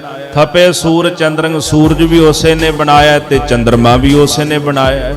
ਜਦੋਂ ਸੂਰਜ ਬਣਾਇਆ, ਕਹਿੰਦੇ ਧਰਤੀ ਦੇ ਜੀਵ ਜਿਹੜੇ ਸਨ ਬੜੇ ਔਖੇ ਸਨ, ਹਨੇਰਾ ਰਹਿੰਦਾ ਸੀ, ਉਹਨੇ ਸੂਰਜ ਥਾਪ ਦਿੱਤਾ।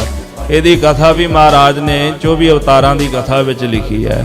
ਤੇ ਫਿਰ ਖੇਤੀ ਨਹੀਂ ਸੀ ਹੁੰਦੀ, ਕਿਉਂਕਿ ਜਿਹੜੀ ਫਸਲ ਹੈ ਨਾ, ਫਸਲ ਵਿੱਚ ਜਿਹੜਾ ਰਸ ਭਰਦਾ ਹੈ ਉਹ ਚੰਦਰਮੇ ਦੀਆਂ ਰਿਸ਼ਮਾਂ ਨਾਲ ਭਰਦਾ ਹੈ, ਅਨਾਜ ਦੇ ਅੰਦਰ ਜਿਹੜਾ ਰਸ ਭਰਦਾ ਹੈ। ਤੇ ਫਿਰ ਕਹਿੰਦੇ ਜਦੋਂ ਖੇਤੀ ਨਹੀਂ ਸੀ ਹੁੰਦੀ ਤੇ ਫਿਰ ਅਕਾਲ ਪੁਰਖ ਨੇ ਚੰਦਰਮਾ ਥਾਪ ਦਿੱਤਾ। ਤੇ ਹੁਣ ਚੰਦਰਮੇ ਦੀਆਂ ਰਿਸ਼ਮਾਂ ਨਾਲ ਖੇਤੀ ਦੇ ਵਿੱਚ ਰਸ ਭਰਨਾ ਸ਼ੁਰੂ ਹੋ ਗਿਆ। ਤੇ ਮਹਾਰਾਜ ਇੱਥੋਂ ਤਾਈਂ ਕਹਿੰਦੇ ਵੀ ਜਿਹੜੀ ਜੀਵ ਜਿਹੜਾ ਹੈ ਨਾ, ਉਹ ਚੰਦਰਮੇ ਦੀਆਂ ਰਿਸ਼ਮਾਂ ਰਾਹੀਂ ਪਹਿਲਾਂ ਅਨਾਜ ਵਿੱਚ ਜਾਂਦਾ ਹੈ। ਉਹ ਅਨਾਜ ਮਨੁੱਖ ਖਾਂਦਾ ਹੈ। ਅਨਾਜ ਦੇ ਵਿੱਚੋਂ ਧਾਤਾਂ ਪੈਦਾ ਹੁੰਦੀਆਂ, ਰਸ ਪੈਦਾ ਹੁੰਦਾ, ਲਹੂ ਬਣਦਾ, ਫਿਰ ਬਿੰਦ ਪੈਦਾ ਹੁੰਦਾ, ਫਿਰ ਰਕਤ ਬਿੰਦ ਕਰ ਜੰਮਿਆ ਅਗਨ ਉਦਰ ਮਝਾਰ, ਫਿਰ ਮਾਤਾ ਦੇ ਉਦਰ ਵਿੱਚ ਜਾ ਕਰਕੇ ਫਿਰ ਉੱਥੇ ਜਾ ਕੇ ਇਹਦਾ ਜਨਮ ਹੁੰਦਾ ਹੈ। ਤੋ ਅਕਾਲ ਪੁਰਖ ਨੇ ਸਾਰੀ ਸ੍ਰਿਸ਼ਟੀ ਚਲਾਉਣ ਵਾਸਤੇ ਇਹ ਚੰਦਰਮਾ ਤੇ ਸੂਰਜ ਆਦਿ ਕੇ ਸਾਰਾ ਕੁਝ ਥਾਪ ਦਿੱਤਾ ਹੈ। ਠਟੇ ਦੈਵ ਦਾਨੋ ਰਚੇ ਵੀਰ ਬ੍ਰਿੰਦੰ, ਫਿਰ ਉਹਨੇ ਦਾਨਵ ਵੀ ਆਪ ਬਣਾਏ ਨੇ, ਦੇਵਤੇ ਵੀ ਆਪ ਬਣਾਏ ਨੇ। ਕਹੂੰ ਦੇਵਤਾਨ ਕੇ ਦੀਵਾਨ ਮੈਂ ਬਿਰਾਜਮਾਨ, ਕਹੂੰ ਦਾਨਵਾਨ ਕੋ ਗੁਮਾਨ ਮਤ ਦੇਤ ਹੋ। ਕਿਤੇ ਦੇਵਤਿਆਂ ਦੇ ਦੀਵਾਨ ਵਿੱਚ ਤੁਸੀਂ ਆਪ ਬਹਿ ਗਏ, ਉਹਨਾਂ ਨੂੰ ਰਚ ਕੇ ਬਣਾ ਕੇ ਆਪ ਹੀ ਇੰਦਰ ਦੀ ਪਦਵੀ ਲੈ ਕੇ ਉੱਥੇ ਬਹਿ ਗਏ। ਤੇ ਕਹੂੰ ਦਾਨਵਾਨ ਕੋ ਗੁਮਾਨ ਮਤ ਦੇ ਤੋ, ਕਿਤੇ ਦਾਨਵ ਹੋ ਕੇ ਤੇ ਉਹਨਾਂ ਨੂੰ ਆਪ ਹੀ ਹੰਕਾਰ ਵਾਲੀ ਮਤ ਦੇਣ ਲੱਗ ਪਏ। ਦੇਵਤੇ ਵੀ ਤੁਸੀਂ ਬਣਾਏ, ਦੈਂਤ ਵੀ ਤੁਸੀਂ ਬਣਾਏ ਨੇ। ਇਸੇ ਤਰ੍ਹਾਂ ਮਹਾਰਾਜ ਸੱਚੇ ਪਾਤਸ਼ਾਹ ਜੀ ਕਹਿੰਦੇ ਰਚੇ ਵੀਰ ਬ੍ਰਿੰਦੰ, ਅਨੇਕਾਂ ਹੀ ਜਿਹੜੇ ਵੀਰ ਕਹੀਏ ਸੂਰਬੀਰ ਯੋਧੇ ਨੇ ਉਹ ਆਪ ਜੀ ਨੇ ਰਚ ਦਿੱਤੇ ਹਨ। ਕਰੀ ਲੋਹ ਕਲਮੰ ਲਿਖਿਓ ਲੇਖ ਮਾਥੰ, ਉਸ ਅਕਾਲ ਪੁਰਖ ਨੇ ਹੱਥ ਦੇ ਵਿੱਚ ਲੋਹੇ ਦੀ ਕਲਮ ਲਿਖ ਕੇ ਨਾ ਸਾਡੇ ਮੱਥੇ ਤੇ ਲੇਖ ਲਿਖ ਦਿੱਤੇ ਨੇ। ਲੋਹੇ ਦੀ ਕਲਮ ਲੈ ਕੇ ਸਾਡੇ ਮੱਥੇ ਤੇ ਲੇਖ ਲਿਖ ਦਿੱਤੇ ਨੇ। ਤੇ ਉਹ ਲੇਖ ਫਿਰ ਕੋਈ ਮਿਟਾ ਨਹੀਂ ਸਕਦਾ। ਲੇਖ ਨਾ ਮਿਟਾਈ ਹੈ ਸਖੀ ਜੋ ਲਿਖਿਆ ਕਰਤਾਰ, ਜੋ ਕਰਤਾਰ ਨੇ ਲਿਖ ਦਿੱਤਾ ਉਹ ਨਹੀਂ ਮਿਟਿਆ ਜਾ ਸਕਦਾ। ਭਾਵੇਂ ਅਸੀਂ ਲੱਖ ਜੋਤਸ਼ੀਆਂ ਕੋਲ ਤੁਰੇ ਫਿਰੀਏ, ਬਾਬਿਆਂ ਕੋਲ ਤੁਰੇ ਫਿਰੀਏ, ਬੜੀਆਂ ਮਸਾਣਾਂ ਤੇ ਜਾ ਕੇ, ਪੀਰਾਂ ਫਕੀਰਾਂ ਕੋਲ ਜਾ ਕੇ ਉੱਥੇ ਨੱਕ ਰਗੜਦੇ ਰਹੀਏ, ਆ ਜੋ ਕਲਮ ਚੱਲੀ ਹੈ ਨਾ ਮੱਥੇ ਤੇ, ਇਹਨੂੰ ਨਹੀਂ ਕੋਈ ਮਿਟਾ ਸਕਦਾ। ਇਹ ਕਲਮ ਸਾਧ ਸੰਗਤ ਜੀ ਉਦੋਂ ਹੀ ਮਿਟ ਸਕਦੀ ਹੈ, ਜੋ ਲੇਖ ਲਿਖਿਆ ਨਾ ਉਦੋਂ ਹੀ ਮਿਟ ਸਕਦਾ। ਜਿਵੇਂ ਇੱਕ ਛੋਟੀ ਕੋਰਟ ਹੁੰਦੀ ਹੈ ਨਾ, ਜਦੋਂ ਫੈਸਲਾ ਕਰਦਾ ਏ ਤੇ ਫਿਰ ਬੰਦਾ ਸੁਪਰੀਮ ਕੋਰਟ ਚਲਾ ਜਾਂਦਾ, ਹਾਈ ਕੋਰਟ ਜਾਂਦਾ, ਕਦੇ ਸੁਪਰੀਮ ਕੋਰਟ ਜਾਂਦਾ, ਤੇ ਛੋਟੀ ਕੋਰਟ ਦੀ ਕਲਮ ਦੇ ਉੱਪਰ ਫਿਰ ਵੱਡੀ ਕੋਰਟ ਦੀ ਕਲਮ ਤਾਂ ਚੱਲ ਹੀ ਜਾਂਦੀ ਹੈ ਨਾ। ਇਹ ਤਾਂ ਹੈ ਨਾ ਵੀ ਜੇ ਛੋਟੀ ਕੋਰਟ ਫੈਸਲਾ ਦੇ ਦੇਵੇ ਤੇ ਵੱਡੀ ਕੋਰਟ ਵੀ ਬਦਲ ਦਿੰਦੀ ਹੈ ਉਹਨੂੰ। ਤੇ ਪਰ ਇੱਥੇ ਕੀ ਹੈ ਕਿ ਇੱਥੇ ਅਕਾਲ ਪੁਰਖ ਵਾਹਿਗੁਰੂ ਨੇ ਜੋ ਲਿਖ ਦਿੱਤਾ ਹੈ ਨਾ, ਉਹਦੇ ਤੇ ਕੋਈ ਕਲਮ ਨਹੀਂ ਚਲਾ ਸਕਦਾ ਉਹਦੇ ਬਿਨਾ। ਜੋ ਨੇ ਲਿਖਿਆ ਉਹਦੇ ਤੇ ਕਲਮ ਉਸੇ ਦੀ ਚੱਲਣੀ। ਸਾਧ ਸੰਗਤ ਜੀ, ਇਸ ਗੱਲ ਦੀ ਉਦਾਹਰਣ ਗੁਰੂ ਕੇ ਇਤਿਹਾਸ ਦੇ ਅੰਦਰ ਹੈ ਕਿ ਜਦੋਂ ਮਾਤਾ ਸੁਲੱਖਣੀ ਚੱਬੇ ਦੀ ਰਹਿਣ ਵਾਲੀ ਗੁਰੂ ਹਰਗੋਬਿੰਦ ਸਾਹਿਬ ਜੀ ਕੋਲੋਂ ਪੁੱਤਰ ਦੀ ਦਾਤ ਲੈਣ ਵਾਸਤੇ ਆਈ ਤੇ ਮਹਾਰਾਜ ਨੇ ਕਿਹਾ ਮਾਈ ਤੇਰੇ ਭਾਗਾਂ ਵਿੱਚ ਪੁੱਤਰ ਨਹੀਂ। ਉਹਨੂੰ ਵਾਪਸ ਭੇਜ ਦਿੱਤਾ। ਉਹ ਬਾਹਰ ਜਾ ਕੇ ਬਹਿ ਗਈ, ਮੁਖ ਮੁਰਝਾਇਆ। ਤੇ ਭਾਈ ਸਾਹਿਬ ਭਾਈ ਗੁਰਦਾਸ ਜੀ ਜਦੋਂ ਲੰਘੇ, ਮਾਈ ਸੁਲੱਖਣੀ ਦਾ ਮੂੰਹ ਵੇਖਿਆ, ਮੁਰਝਾਈ ਹੋਈ ਹੈ। ਪੁੱਛਿਆ ਮਾਤਾ ਕੀ ਹੋਇਆ? ਇੱਥੇ ਤੇ ਆ ਕੇ ਸਾਰੇ ਆਨੰਦਿਤ ਹੋ ਜਾਂਦੇ ਨੇ, ਤੇਰਾ ਮੁਖ ਮੁਰਝਾਇਆ ਹੈ। ਉਹਨੇ ਆਖਿਆ ਪੁੱਤਰ ਦੀ ਦਾਤ ਲੈਣ ਆਈ, ਸਤਿਗੁਰਾਂ ਨੂੰ ਬੇਨਤੀ ਕੀਤੀ ਤੇ ਮਹਾਰਾਜ ਨੇ ਮਨਾ ਕਰ ਦਿੱਤਾ ਹੈ ਵੀ ਤੇਰੇ ਭਾਗਾਂ ਵਿੱਚ ਪੁੱਤਰ ਨਹੀਂ। ਆਖਦੇ ਮਹਾਰਾਜ ਜਦੋਂ ਸ਼ਿਕਾਰ ਨੂੰ ਜਾਣਗੇ ਨਾ ਤੇ ਕਲਮ ਤੇ ਦਵਾਤ ਲੈ ਕੇ ਖਲੋ ਜਾਈ, ਤੇ ਜਦੋਂ ਸਤਿਗੁਰੂ ਹੁਣ ਕਹਿਣਗੇ ਨਾ ਵੀ ਤੇਰੇ ਭਾਗਾਂ ਵਿੱਚ ਨਹੀਂ, ਤੇ ਤੂੰ ਕਹਿ ਦੇਣਾ ਵੀ ਲਿਖਣ ਵਾਲੇ ਤਾਂ ਤੁਸੀਂ ਹੋ, ਜੇ ਉੱਥੇ ਨਹੀਂ ਲਿਖਿਆ ਤੇ ਇੱਥੇ ਲਿਖ ਦਿਓ। ਕਲਮ ਤਾਂ ਉਸੇ ਦੀ ਚੱਲੀ ਹੈ ਨਾ, ਜੇ ਭਾਗਾਂ ਵਿੱਚ ਨਹੀਂ ਲਿਖਿਆ ਅਕਾਲ ਪੁਰਖ ਨੇ, ਉੱਥੇ ਵੀ ਉਹਨੇ ਕਲਮ ਚਲਾਈ ਸੀ ਤੇ ਇੱਥੇ ਵੀ ਕਲਮ ਉਸੇ ਨੇ ਚਲਾਉਣੀ ਹੈ। ਤੇ ਫਿਰ ਬੇਨਤੀ ਕਰਦਾ ਹੀ ਮਹਾਰਾਜ ਕਲਮ ਤਾਂ ਤੁਹਾਡੀ ਚੱਲਣੀ, ਉੱਥੇ ਨਹੀਂ ਲਿਖਿਆ ਤੇ ਇੱਥੇ ਲਿਖ ਦਿਓ। ਤੇ ਜਦੋਂ ਮਹਾਰਾਜ ਸੱਚੇ ਪਾਤਸ਼ਾਹ ਫੌਜਾਂ ਸਮੇਤ ਨਿਕਲੇ ਨਾ ਸ਼ਿਕਾਰ ਕਰਨ ਨੂੰ, ਤੇ ਮਾਈ ਸੁਲੱਖਣੀ ਫਿਰ ਅੱਗੇ ਖਲੋ ਗਈ, ਘੋੜਾ ਰੋਕ ਲਿਆ ਗੁਰੂ ਸਾਹਿਬ ਦਾ ਤੇ ਅਰਦਾਸ ਕਰਨ ਲੱਗੀ, ਸੱਸੀ ਦਾੜੀਏ ਚਿੱਟੀ ਪੱਗੇ, ਅਰਜ ਕਰੇਂਦੀ ਮੈਂ ਸਤਿਗੁਰ ਅੱਗੇ, ਨਾਮ ਸੁਲੱਖਣੀ ਵਸਦੀ ਹਾਂ ਚੱਬੇ, ਆ ਫਲ ਜਾਂਦੀ ਨੂੰ ਤਾਂ ਕੋਈ ਇੱਕ ਫਲ ਲੱਗੇ।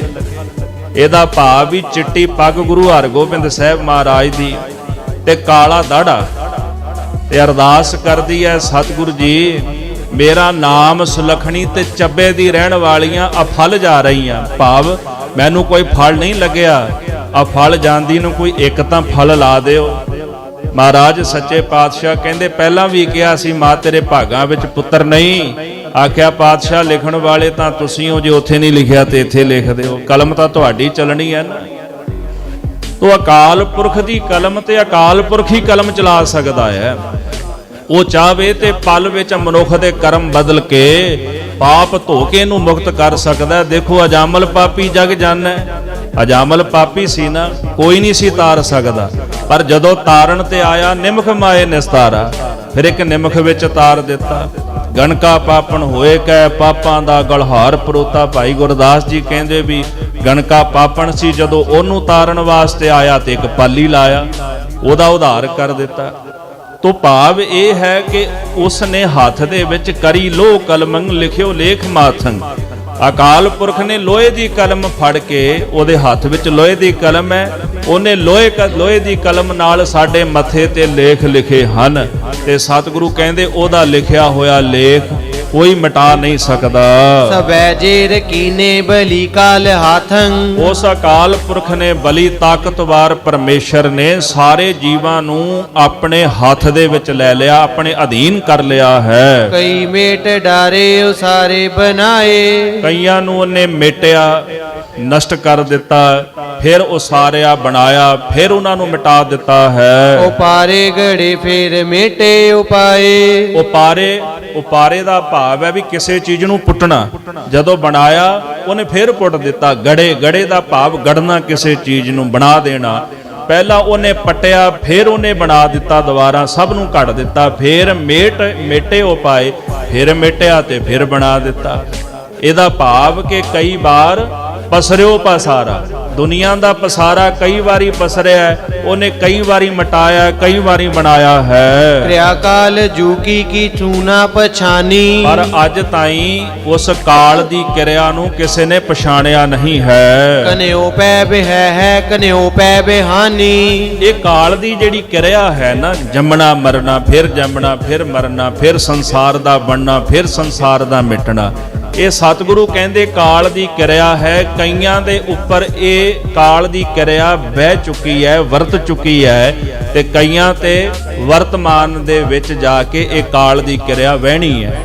ਭਾਵ ਕਈ ਉਹਦੇ ਹੁਕਮ ਦੇ ਵਿੱਚ ਚੱਲ ਵਸੇ ਨੇ, ਤੇ ਬਾਕੀ ਜਿੰਨੇ ਸੰਸਾਰ ਵਿੱਚ ਹਨ ਇਹ ਵੀ ਉਹਦੇ ਹੁਕਮ ਦੇ ਵਿੱਚ ਸਭ ਚਲੇ ਜਾਣਗੇ। ਕਿਤੇ ਕ੍ਰਿਸ਼ਨ ਸੇ ਕੀਟ ਕੋਟੈ ਬਨਾਏ। ਸਤਿਗੁਰੂ ਕਹਿੰਦੇ ਵੇਖੋ ਉਸ ਅਕਾਲ ਪੁਰਖ ਨੇ ਕਿੰਨੇ ਕ੍ਰਿਸ਼ਨ ਜੈ ਕੀਟ ਪੈਦਾ ਕੀਤੇ ਜਗਤ ਦੇ ਅੰਦਰ।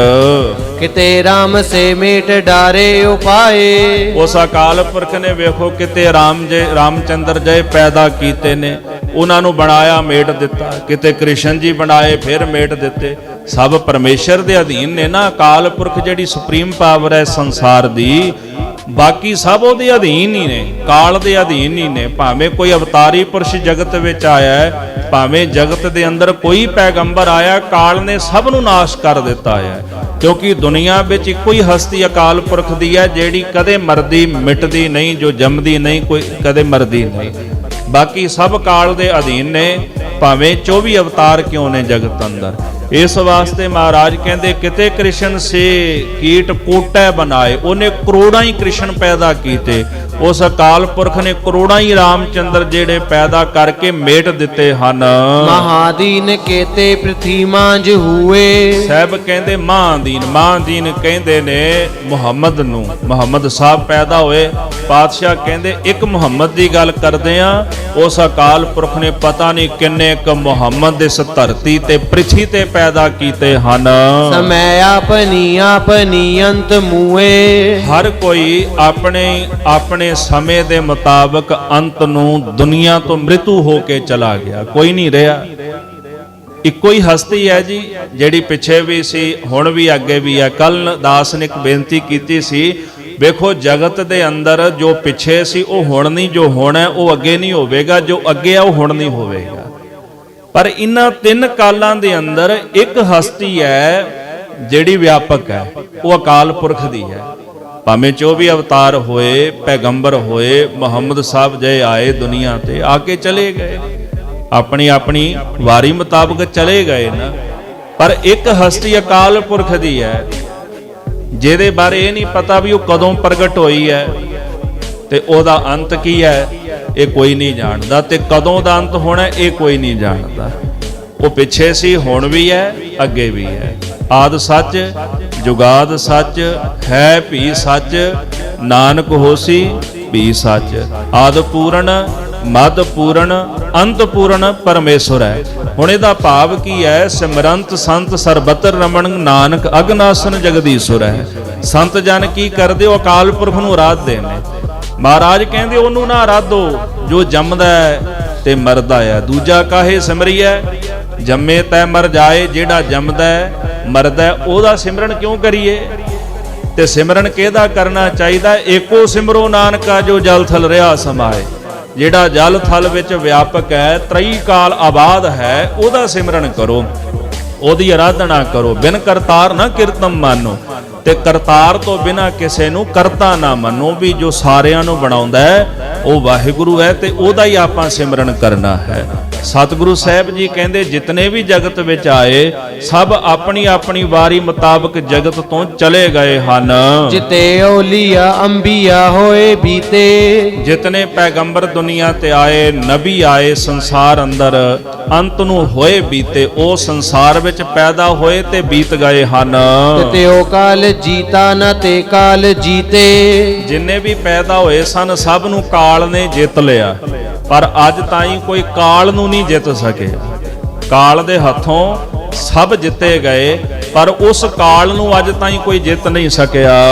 ਜਿਤੇ ਰਾਮ ਸੇ ਕ੍ਰਿਸ਼ਨ ਹੋਏ ਬਿਸ਼ਨ ਆਏ। ਸਤਿਗੁਰੂ ਕਹਿੰਦੇ ਸੰਸਾਰ ਵਿੱਚ ਜਿਤਨੇ ਸ੍ਰੀ ਰਾਮਚੰਦਰ ਜੀ ਆਏ, ਜਿਤਨੇ ਕ੍ਰਿਸ਼ਨ ਆਏ, ਜਿਤਨੇ ਵੀ ਵਿਸ਼ਨੂੰ ਆਏ ਹਨ, ਤੇ ਉਹ ਕਾਲ ਖਾਪਿਓ ਨਾ ਤੇ ਕਾਲ ਘਾਏ। ਇਹਨਾਂ ਸਾਰਿਆਂ ਨੂੰ ਕਾਲ ਨੇ ਖਪਾ ਦਿੱਤਾ, ਨਸ਼ਟ ਕਰ ਦਿੱਤਾ। ਪਰ ਕਹਿੰਦੇ ਨੇ ਨਾ ਤੇ ਕਾਲ ਘਾਏ। ਉਹਨਾਂ ਕੋਲੋਂ ਕਾਲ ਨਹੀਂ ਖਤਮ ਹੋਇਆ। ਕਾਲ ਨੇ ਜਿਹਨੂੰ ਬਣਾਇਆ ਉਹਨੂੰ ਮਿਟਾ ਦਿੱਤਾ, ਪਰ ਕਾਲ ਨੂੰ ਅੱਜ ਤੱਕ ਕੋਈ ਨਹੀਂ ਮਿਟਾ ਸਕਿਆ। ਕਿਉਂਕਿ ਕਾਲ ਨੂੰ ਕੋਈ ਕਿਵੇਂ ਮਿਟਾਉਂਦਾ? ਉਹੀ ਤਾਂ ਸਾਰੇ ਜਗਤ ਦਾ ਕਰਤਾ। ਕਾਲ ਪਾਇਓ ਕਾਲ ਪਾਏ ਬ੍ਰਹਮਾ ਅਵਤਾਰਾ, ਕਾਲ ਪਾਏ ਸਿਵਜੂ ਅਵਤਾਰਾ, ਕਾਲ ਪਾਏ ਕਰ ਵਿਸ਼ਨ ਪ੍ਰਕਾਸ਼ਾ, ਸਕਲ ਕਾਲ ਕਾ ਕੀਆ ਤਮਾਸ਼ਾ। ਇਹ ਸਾਰਾ ਕਾਲ ਦਾ ਹੀ ਤਮਾਸ਼ਾ ਹੈ। ਜਦੋਂ ਕਾਲ ਨੇ ਹੀ ਸਾਰਿਆਂ ਨੂੰ ਬਣਾਇਆ ਤੇ ਫਿਰ ਕਾਲ ਨੂੰ ਨਸ਼ਟ ਕਿਹਨੇ ਕਰਨਾ ਹੈ? ਜਿਤੇ ਇੰਦਰ ਸੇ ਚੰਦਰ ਸੇ ਹੋਤੇ ਆਏ। ਜਿਤਨੇ ਵੀ ਇੰਦਰ ਇਸ ਦੁਨੀਆ ਤੋਂ ਆਏ, ਇਸ ਦੁਨੀਆ ਤੇ ਜਿੰਨੇ ਇੰਦਰ ਪੈਦਾ ਹੋਏ, ਫਿਰ ਚੰਦਰ ਦਾ ਭਾਵ ਜਿੰਨੇ ਚੰਦਰਮੇ ਪੈਦਾ ਹੋਏ ਹਨ। ਤੇ ਉਹ ਕਾਲ ਖਾਪਾ ਨਾ ਤੇ ਕਾਲ ਘਾਏ। ਇਹਨਾਂ ਸਾਰਿਆਂ ਨੂੰ ਕਾਲ ਨੇ ਖਪਾ ਦਿੱਤਾ, ਨਸ਼ਟ ਕਰ ਦਿੱਤਾ। ਇੰਦਰ ਵਰਗੇ ਚੰਦਰਮੇ ਵਰਗੇ ਵੀ ਉਸ ਕਾਲ ਨੂੰ ਮਿਟਾ ਨਾ ਸਕੇ। ਜਿਤੇ ਔਲੀਆ ਅੰਬੀਆ ਗਉ ਸਹਵੈ ਹੈ। ਜਿੰਨੇ ਵੀ ਫਕੀਰ ਹੋਏ, ਪੈਗੰਬਰ ਹੋਏ, ਨਬੀ ਹੋਏ, ਸਤਿਗੁਰੂ ਜੀ ਕਹਿੰਦੇ ਤੇ ਜਿਹੜੇ ਅੱਗੇ ਹੋਣਗੇ। ਇੱਕ ਬੀਤ ਗਏ ਨੇ ਜਿਹੜੇ ਜਗਤ ਵਿੱਚ ਹੋਵੈ ਹੈ, ਤੇ ਜਿਹੜੇ ਅੱਗੇ ਵੀ ਪੈਦਾ ਹੋਣਗੇ। ਸਭੈ ਕਾਲ ਕੇ ਅੰਤ ਦਾੜਾ ਤਲੈ ਹੈ। ਸਾਰੇ ਜਾਣੇ ਅੰਤ ਨੂੰ ਕਾਲ ਦੀਆਂ ਦਾੜਾਂ ਹੇਠਾਂ ਚੱਬੇ ਜਾਣਗੇ। ਬਚੇਗਾ ਕਿਹੜਾ? ਮਹਾਰਾਜ ਨੇ ਇੱਕ ਉਦਾਹਰਣ ਦਿੱਤੀ ਹੈ ਕਿ ਜਿਵੇਂ ਚੱਕੀ ਦੀ ਕਿੱਲੀ ਦੇ ਨਾਲ ਜਿਹੜਾ ਦਾਣਾ ਰਹਿ ਜਾਏ ਨਾ ਉਹੀ ਬਚਦਾ ਹੈ, ਤੇ ਜਿਹੜਾ ਚੱਕੇ ਦੇ ਪੂੜਾ ਹੇਠਾਂ ਆ ਜਾਏ ਨਾ, ਜਦੋਂ ਦੋ ਪੁੜ ਫਿਰਦੇ ਨੇ ਚੱਕੀ ਦੇ, ਪੱਥਰ ਘੁੰਮਦੇ ਨੇ। ਪੁਰਾਣੀ ਚੱਕੀ ਬਜ਼ੁਰਗਾਂ ਨੇ ਤੇ ਵੇਖੀ ਹੋਣੀ ਆ, ਅੱਜ ਵੀ ਚਲੋ ਵੱਡੀਆਂ ਚੱਕੀਆਂ ਨੇ, ਹੈ ਤਾਂ ਉਹ ਵੱਡੇ ਵੱਡੇ ਪੱਥਰ ਦੇ ਪੋੜੇ ਹੁੰਦੇ ਨੇ ਜਿਹਦੇ ਵਿੱਚ ਆਟਾ ਪੀਸਿਆ ਜਾਂਦਾ ਹੈ। ਤੇ ਪੁਰਾਣੇ ਸਮੇਂ ਵਿੱਚ ਛੋਟੀਆਂ ਹੁੰਦੀਆਂ ਸਨ, ਹੱਥ ਨਾਲ ਘੁਮਾਉਂਦੇ ਸਨ, ਤੇ ਉਹਦੇ ਵਿੱਚ ਨਾ ਇੱਕ ਕਿੱਲੀ ਲੱਗੀ ਹੁੰਦੀ ਜਿਹਨੂੰ ਫੜ ਕੇ ਨਾ ਤੇ ਚੱਕੀ ਘੁਮਾਉਂਦੇ ਨੇ। ਹੁਣ ਜਿਹੜਾ ਦਾਣਾ ਉਹ ਕਿੱਲੀ ਨਾਲ ਲੱਗ ਜਾਏ ਬਸ ਉਹੀ ਬਚਦਾ, ਬਾਕੀ ਸਭ ਚੱਕੀ ਦੇ ਪੁੜਾਂ ਹੇਠਾਂ ਆ ਕੇ ਦਰੜੇ ਜਾਂਦੇ ਨੇ। ਤੇ ਬਚੇਗਾ ਕੌਣ? ਜਿਹੜਾ ਅਕਾਲ ਪੁਰਖ ਦੀ ਚਰਣੀ ਲੱਗ ਜਾਏਗਾ। ਮਹਾਰਾਜ ਜੀ ਕਹਿੰਦੇ ਛੁਟੋ ਕਾਲ ਫਾਸ ਤੇ ਤਬ ਹੀ ਤਾਹੇ ਚਰਨ ਲਪਟੈ ਹੈ। ਕੌਣ ਬਚੇਗਾ? ਜਿਹੜਾ ਉਹਦੇ ਚਰਨਾਂ ਨੂੰ ਜਾ ਕੇ ਲਿਪਟ ਜਾਏਗਾ, ਉਹਦੇ ਚਰਨਾਂ ਦੀ ਸ਼ਰਨ ਗ੍ਰਹਿਣ ਕਰੇਗਾ, ਉਹ ਬਚ ਜਾਏਗਾ। ਤੇ ਬਾਕੀ ਸਾਰੇ ਜਾਣੇ ਕਾਲ ਦੀਆਂ ਦਾੜਾਂ ਹੇਠਾਂ ਆ ਕੇ ਤੇ ਚੱਕੀ ਦੇ ਵਾਂਗੂ, ਜਿਵੇਂ ਚੱਕੀ ਵਿੱਚ ਦਾਣੇ ਦਰੜੇ ਜਾਂਦੇ ਨੇ, ਇਦਾਂ ਸਭ ਨੂੰ ਕਾਲ ਨੇ ਦਰੜ ਦੇਣਾ ਹੈ। ਜਿਤੇ ਮਾਨ ਤਾਤਾਦ ਰਾਜਾ ਸੁਹਾਏ। ਰਾਜਾ ਮਾਨ ਤਾਤਾ ਜਿਹੜਾ ਸੂਰਜਵੰਸ਼ੀ ਦਾ ਰਾਜਾ ਸੀਗਾ, ਸੂਰਜਵੰਸ਼ੀ ਰਾਜਾ ਮੰਨਿਆ ਗਿਆ ਰਾਜਾ ਮਾਨ ਤਾਤਾ।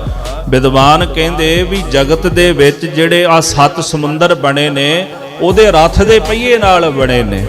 ਇੱਕ ਪੁਰਸ਼ ਦੇ ਪੇਟ ਵਿੱਚੋਂ ਕਹਿੰਦੇ ਵੀ ਇਹਨੇ ਜਨਮ ਧਾਰਨ ਕੀਤਾ। ਭਾਈ ਕਾਹਨ ਸਿੰਘ ਨਾਭਾ ਨੇ ਵੀ ਮਹਾਨ ਕੋਸ਼ ਵਿੱਚ ਇਹਦਾ ਜ਼ਿਕਰ ਕੀਤਾ ਹੈ। ਬੜਾ ਬਲੀ ਰਾਜਾ ਸੀ ਰਾਜਾ ਮਾਨ ਤਾਤਾ, ਜਿਹੜਾ ਸੂਰਜਵੰਸ਼ੀ ਰਾਜਾ ਪੈਦਾ ਹੋਇਆ। ਅੰਤ ਨੂੰ ਕਾਲ ਨੇ ਰਾਜੇ ਮਾਨ ਤਾਤਾ ਵਰਗਿਆਂ ਨੂੰ ਵੀ ਨਹੀਂ ਛੱਡਿਆ, ਉਹਨਾਂ ਨੂੰ ਵੀ ਮਿਟਾ ਦਿੱਤਾ, ਜਿਨ੍ਹਾਂ ਦੇ ਰੱਥ ਦੇ ਨਾਲ 7 ਸਮੁੰਦਰ ਕਹਿੰਦੇ ਧਰਤੀ ਵਿੱਚ ਬਣ ਗਏ। ਇਹਦਾ ਭਾਵ ਇਹ ਲਿਖਿਆ ਗਿਆ ਵੀ ਜਦੋਂ ਬਹਿ ਕੇ ਰੱਥ ਤੇ ਤੁਰਿਆ ਨਾ, ਉਹਨੂੰ ਵਰ ਪ੍ਰਾਪਤ ਹੋਇਆ ਸੀਗਾ। ਉਹਦਾ ਰੱਥ ਇਦਾਂ ਦਾ ਸੀ ਕਿ ਜਦੋਂ ਤੁਰਿਆ ਰੱਥ ਤੇ ਉਹਦੇ ਪਹੀਆਂ ਦੇ ਨਾਲ ਧਰਤੀ ਪਾਟਣੀ ਸ਼ੁਰੂ ਹੋ ਗਈ। ਐਡਾ ਬਲੀ ਰਾਜਾ ਸੀਗਾ। ਤੇ ਮਹਾਰਾਜ ਉਹਦੀ ਉਦਾਹਰਣ ਦੇ ਕੇ ਸਮਝਾ ਰਹੇ ਨੇ, ਜਿਤੇ ਮਾਨ ਤਾਤਾਦ ਰਾਜਾ ਸੁਹਾਏ। ਜਿੰਨੇ ਵੀ ਮਾਨ ਤਾਤਾ ਵਰਗੇ ਰਾਜੇ ਦੁਨੀਆ ਵਿੱਚ ਹੋਏ ਹਨ, ਸਬੈ ਬੰਦ ਕਹਿ ਕਾਲ ਜੇਲੈ ਚਲਾਏ। ਅੰਤ ਨੂੰ ਕਾਲ ਨੇ ਬੰਨ ਕੇ ਉਹਨਾਂ ਨੂੰ ਸਭ ਨੂੰ ਜੇਲ੍ਹ ਦੇ ਵਿੱਚ ਪਾ ਦਿੱਤਾ। ਭਾਵ ਕਾਲ ਨੇ ਸਭ ਨੂੰ ਆਪਣੇ ਅਧੀਨ ਕਰ ਲਿਆ ਹੈ। ਜਿਨੈ ਨਾਮ ਤਾਕੋ ਉਚਾਰੋ ਉਬਾਰੇ। ਪਰ ਹੈ ਅਕਾਲ ਪੁਰਖ, ਜਿਨ੍ਹਾਂ ਨੇ ਆਪ ਜੀ ਦਾ ਨਾਮ ਜਪਿਆ ਹੈ, ਆਪ ਦੇ ਨਾਮ ਦੀ ਸਾਧਨਾ ਕੀਤੀ ਹੈ, ਜਿਨ੍ਹਾਂ ਆਪ ਜੀ ਦੀ ਆਰਾਧਨਾ ਕੀਤੀ ਹੈ, ਬਿਨਾ ਸਾਮਤਾ ਕੀ ਲਖੇ ਕੋਟ ਮਾਰੇ। ਉਹ ਤਾਂ ਬਚ ਗਏ। ਪਰ ਵਾਹਿਗੁਰੂ ਜਿਨ੍ਹਾਂ ਤੁਹਾਡੀ ਸ਼ਰਨ ਨਹੀਂ ਨਾ ਧਾਰਨ ਕੀਤੀ, ਉਹਨਾਂ ਲੱਖਾਂ ਕਰੋੜਾਂ ਨੂੰ ਕਾਲ ਨੇ ਮਿਟਾ ਦਿੱਤਾ ਹੈ, ਕਾਲ ਨੇ ਖਤਮ ਕਰ ਦਿੱਤਾ ਹੈ। ਜਿਨ ਨਰ ਨਾਮ ਤਿਹਾਰੋ ਕਹਾ, ਦਾਰਦ ਦੁਸ਼ਟ ਦੋਖ ਤੇ ਰਹਾ। ਖੜਗ ਕੇਤ ਮੈਂ ਸ਼ਰਨ ਤਿਹਾਰੀ, ਆਪ ਹਾਥ ਦੈ ਲਿਹੋ ਉਭਾਰੀ। ਸਰਬ ਠੌਰ ਮੋਹ ਸਹਾਈ, ਦੁਸ਼ਟ ਦੋਖ ਤੇ ਲਿਹੋ ਬਚਾਈ। ਜਿਨ੍ਹਾਂ ਨੇ ਤੁਹਾਡਾ ਨਾਮ ਜਪਿਆ, ਉਹਨਾਂ ਨੂੰ ਤੁਸੀਂ ਬਚਾ ਲਿਆ। ਤੇ ਜਿਹੜੇ ਤੁਹਾਡੀ ਸ਼ਰਨ ਨਹੀਂ ਆਏ, ਸਭ ਮਾਰੇ ਗਏ, ਸਭ ਨੂੰ ਕਾਲ ਨੇ ਮਿਟਾ ਦਿੱਤਾ ਹੈ। ਰਸਾਵਲ ਛੰਦ ਤਵੈ ਪ੍ਰਸਾਦ। ਮਹਾਰਾਜ ਕਲਗੀਧਰ ਜੀ ਹੁਣ ਰਸਾਵਲ ਛੰਦ ਉਚਾਰਦੇ ਨੇ। ਦਾਸ ਨੇ ਕੱਲ ਅਰਜ ਕੀਤੀ ਸੀ ਵੀ ਮਹਾਰਾਜ 10ਵੇਂ ਪਾਤਸ਼ਾਹ ਜੀ ਦੀ ਨਾ ਕਲਮ ਬੜੀ ਅਚਰਜ ਹੈ। ਜਦੋਂ ਚੱਲਦੀ ਹੈ ਨਾ, ਪਹਿਲਾਂ ਵੇਖੋ ਅਕਾਲ ਪੁਰਖ ਦੀ ਮਹਿਮਾ ਕਰਦਿਆਂ ਹੁਣ ਇੱਕੋ ਦਮ ਵੀਰ ਰਸ ਦੇ ਵਿੱਚ ਆ ਗਏ ਮਹਾਰਾਜ। ਫਿਰ ਯੁੱਧ ਦੀ ਕਥਾ ਨਾਲ ਹੀ ਲਿਖ ਦਿੱਤੀ, ਤਵੈ ਪ੍ਰਸਾਦ ਤੇਰੀ ਕਿਰਪਾ ਨਾਲ ਇਹ ਛੰਦ ਉਚਾਰਨ ਕਰਦੇ ਹਾਂ। ਚਮਕੈ ਕਿਰਪਾਣੰ ਭੂਤੰ ਭਿਆਣੰ। ਉਸ ਅਕਾਲ ਪੁਰਖ ਦੀ ਜਿਹੜੀ ਕਿਰਪਾਨ ਹੈ ਨਾ, ਉਹ ਚਮਕਦੀ ਹੈ, ਬੜੀ ਭਿਅੰਕਰ ਹੈ। ਇਸ ਤਰ੍ਹਾਂ ਚਮਕਦੀ ਜਿਵੇਂ ਬਿਜਲੀ ਆਕਾਸ਼ ਦੇ ਵਿੱਚ ਕਾਲੇ ਬੱਦਲਾਂ ਅੰਦਰ ਚਮਕਦੀ ਹੈ। ਤੁਣੰ ਨੇਵ ਰਾਣੰ ਕੁਰੰ ਕੁੰਗਰਿਆਣੰ। ਸਤਿਗੁਰੂ ਕਹਿੰਦੇ ਜਿਹੜੇ ਪੈਰਾਂ ਵਿੱਚ ਘੁੰਗਰੂ ਧਾਰਨ ਕੀਤੇ ਨੇ ਤੇ ਜਿਹੜੇ ਨੂਪਰ ਧਾਰਨ ਕੀਤੇ ਝਾਂਜਰਾਂ, ਉਹਨਾਂ ਦੀ ਧੁਨੀ ਪੈਦਾ ਹੁੰਦੀ ਹੈ। ਚਤੁਰਬਾਹ ਚਾਰੰ ਨਿਜੂਟੰ ਸੁਧਾਰੰ। 4 ਬਾਹਾਂ, ਇਸੇ ਪ੍ਰਕਾਰ 4 ਬਾਹਾਂ ਜਿਹੜੀਆਂ ਨੇ ਉਹ ਸ਼ੋਭਾ ਪਾ ਰਹੀਆਂ। ਚਤੁਰ 4 ਬਾਹਾਂ, 4 ਬਾਹਾਂ ਸ਼ੋਭਾ ਪਾ ਰਹੀਆਂ ਨੇ। ਉਹਦੀਆਂ ਭਾਵੇਂ ਲੱਖਾਂ ਬਾਹਾਂ ਹੋਣ, ਉਹ ਮਾਲਕ ਹੈ ਸਾਰੀ ਸ੍ਰਿਸ਼ਟੀ ਦਾ। ਤੇ ਸਾਧ ਸੰਗਤ ਜੀ, ਆਮ ਕਰਕੇ ਇੱਕ ਨਕਸ਼ਾ ਬੰਨਿਆ ਜਾਂਦਾ ਹੈ ਵੀ ਜਿਹੜਾ ਦੇਵੀ ਦਾ ਸਰੂਪ ਹੈ ਵੀ ਉਹਦੀਆਂ 4 ਬਾਹਾਂ ਬਣਾਈਆਂ ਜਾਂਦੀਆਂ ਨੇ, ਵੀ 4 ਬਾਹਾਂ। ਜਾਂ ਵਿਸ਼ਨੂੰ ਜੀ, ਜੇ ਉਹਨਾਂ ਦੀ ਤੁਸੀਂ ਫੋਟੋ ਵੇਖੋਗੇ, ਉਹਦੀਆਂ 4 ਬਾਹਾਂ, ਕਈ ਅਰਥ ਉਸ ਪਾਸੇ ਨੂੰ ਘੁਮਾ ਕੇ ਲੈ ਜਾਂਦੇ ਨੇ। ਇਥੇ ਮਹਾਰਾਜ ਕਲਗੀਧਰ ਜੀ ਨੇ ਕੇਵਲ ਇੱਕ ਅਕਾਲ ਪੁਰਖ ਦੀ ਮਹਿਮਾ ਕੀਤੀ ਹੈ। ਬਾਕੀ ਸਾਰੇ ਜੀਵ ਉਸ ਨਿਰੰਕਾਰ ਦੇ ਵਾਹਿਗੁਰੂ ਦੇ ਬਣਾਏ ਹੋਏ ਨੇ। ਉਹਦੇ ਤੋਂ ਵੱਡਾ ਸਮਰੱਥ ਕਲਾਵਾਨ ਦੁਨੀਆ ਦੇ ਵਿੱਚ ਕੋਈ ਦੂਜਾ ਨਹੀਂ। ਤੋ ਜਿਹੜੇ ਬੇਸਮਝ ਲੋਕ ਨੇ, ਉਹ ਅਰਥਾਂ ਦੇ ਅਨਰਥ ਕਰਦੇ ਨੇ ਹਮੇਸ਼ਾ। ਚਤੁਰ 4 ਬਾਹੰ, ਉਹਦੀਆਂ 4 ਬਾਹਾਂ ਨੇ ਲੰਬੀਆਂ ਗੋਡਿਆਂ ਤਾਈਂ। ਆਜਾਨ ਬਾਹੋ, ਗੋਡਿਆਂ ਤਾਈਂ ਲੰਬੀਆਂ ਬਾਹਾਂ। ਨਿਜੂਟੰ ਸੁਧਾਰੰ, ਨਿਜੂਟੰ ਦਾ ਭਾਵ ਕਿ ਉਹਨੇ ਸੀਸ ਤੇ ਜੂੜਾ ਕੀਤਾ ਹੋਇਆ ਕੇਸਾਂ ਦਾ। ਤੋ ਇਹਦਾ ਭਾਵ ਵੀ ਉਹ ਕੇਸਾ ਧਾਰੀ ਹੈ, ਤਾਂ ਤੁਹਾਨੂੰ ਕੇਸਵ ਕਹਿੰਦੇ ਨੇ ਅਕਾਲ ਪੁਰਖ ਨੂੰ। ਕੇਸਵ ਕਿਹਨੂੰ ਕਹਿੰਦੇ ਨੇ? ਜਿਹੜਾ ਕੇਸਾ ਧਾਰੀ ਹੈ। ਤੋ ਜਿਹੜਾ ਕੇਸਾ ਧਾਰੀ ਹੋਏਗਾ, ਜੂੜਾ ਤਾਂ ਉਹੀ ਕਰੇਗਾ ਨਾ। ਸਾਡੇ ਤਾਂ ਹੁਣ ਕੇਸ ਕਟਾਈ ਜਾਂਦੇ ਨੇ, ਬੜਾ ਸ਼ੌਂਕ ਚੜਿਆ ਹੋਇਆ ਹੈ, ਕੇਸਾਂ ਦੀ ਬੇਅਦਬੀ ਕਰੀ ਜਾਂਦੇ ਨੇ। ਤੇ ਕਿਸੇ ਦਾ ਜੀ ਕਰਦਾ ਵੀ ਮੈਂ ਦਾੜਾ ਜਿਹੜਾ ਉਹ ਲਵਾ ਦਿਆਂ, ਕਿਸੇ ਦਾ ਜੀ ਕਰਦਾ ਵੀ ਇਹਨੂੰ ਥੋੜਾ ਜਿਹਾ ਸਾੜ ਕੇ ਤੇ ਮੈਂ ਕੁੰਡਲਾ ਜਿਹਾ ਕਰਕੇ ਤੇ ਲੋਕਾਂ ਨੂੰ ਦਿਖਾਵਾਂ ਵੀ ਬੜਾ ਸੋਹਣਾ ਹੈ। ਮਹਾਰਾਜ ਕਲਗੀਧਰ ਜੀ ਨੇ ਇੱਕ ਵਚਨ ਲਿਖਿਆ, ਸਿੱਖਾਂ ਵਾਸਤੇ ਸਿੱਖੋ, ਜੇ ਤੁਸੀਂ ਕੇਸਾਂ ਦੀ ਬੇਅਦਬੀ ਕਰੋਗੇ ਨਾ ਤੇ ਫਿਰ ਤੁਹਾਡੀ ਜੜ ਸੁੱਕੀ। ਇਹ ਵਚਨ ਕਲਗੀਧਰ ਜੀ ਦੇ ਨੇ। ਤੇ ਜਿਹੜਾ ਮਨੁੱਖ ਕੇਸਾ ਧਾਰੀ ਨਹੀਂ, ਜੇ ਉਹ ਕੇਸ ਰੱਖ ਲਵੇ ਤੇ ਉਹਦੀ ਜੜ ਹਰੀ। ਇਹ ਕਲਗੀਧਰ ਜੀ ਦਾ ਬਚਨ ਹੈ।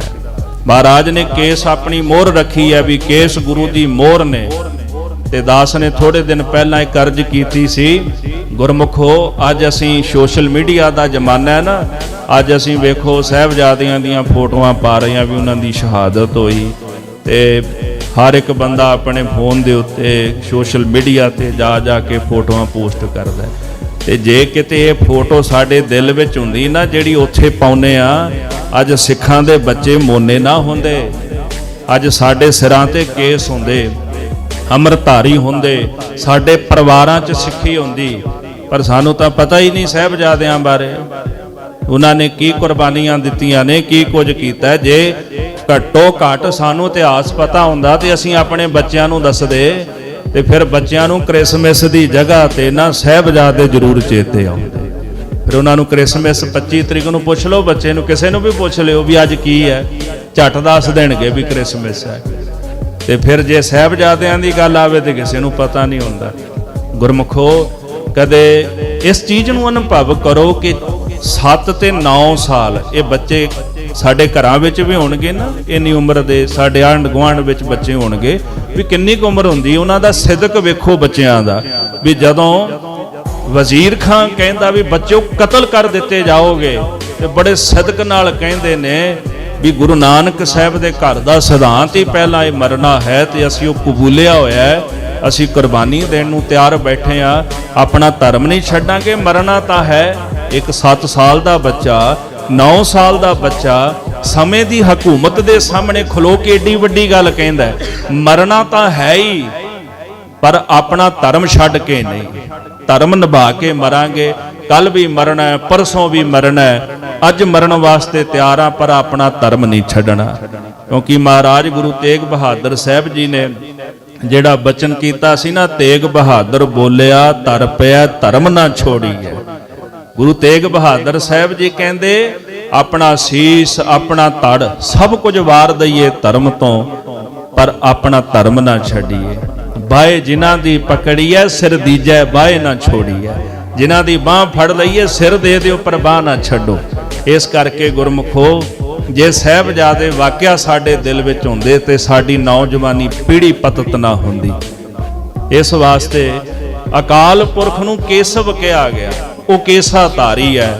ਨਿਜੂਟੰ ਸੋਧਾਰੰ, ਉਹਨੇ ਸੀਸ ਦੇ ਉੱਪਰ ਜੂੜਾ ਕੀਤਾ ਹੋਇਆ ਹੈ। ਗਦਾ ਪਾਸ ਸੋਹੰ ਜਮੰ ਮਾਨ ਮੋਹੰ, ਮਹਾਰਾਜ ਕਹਿੰਦੇ ਉਹਦੇ ਪਾਸ ਗਦਾ ਨਾਮ ਦਾ ਸ਼ਸਤਰ ਹੈ, ਜਿਹਨੂੰ ਗੁਰਜ ਆਪਾਂ ਕਹਿੰਦੇ ਆ।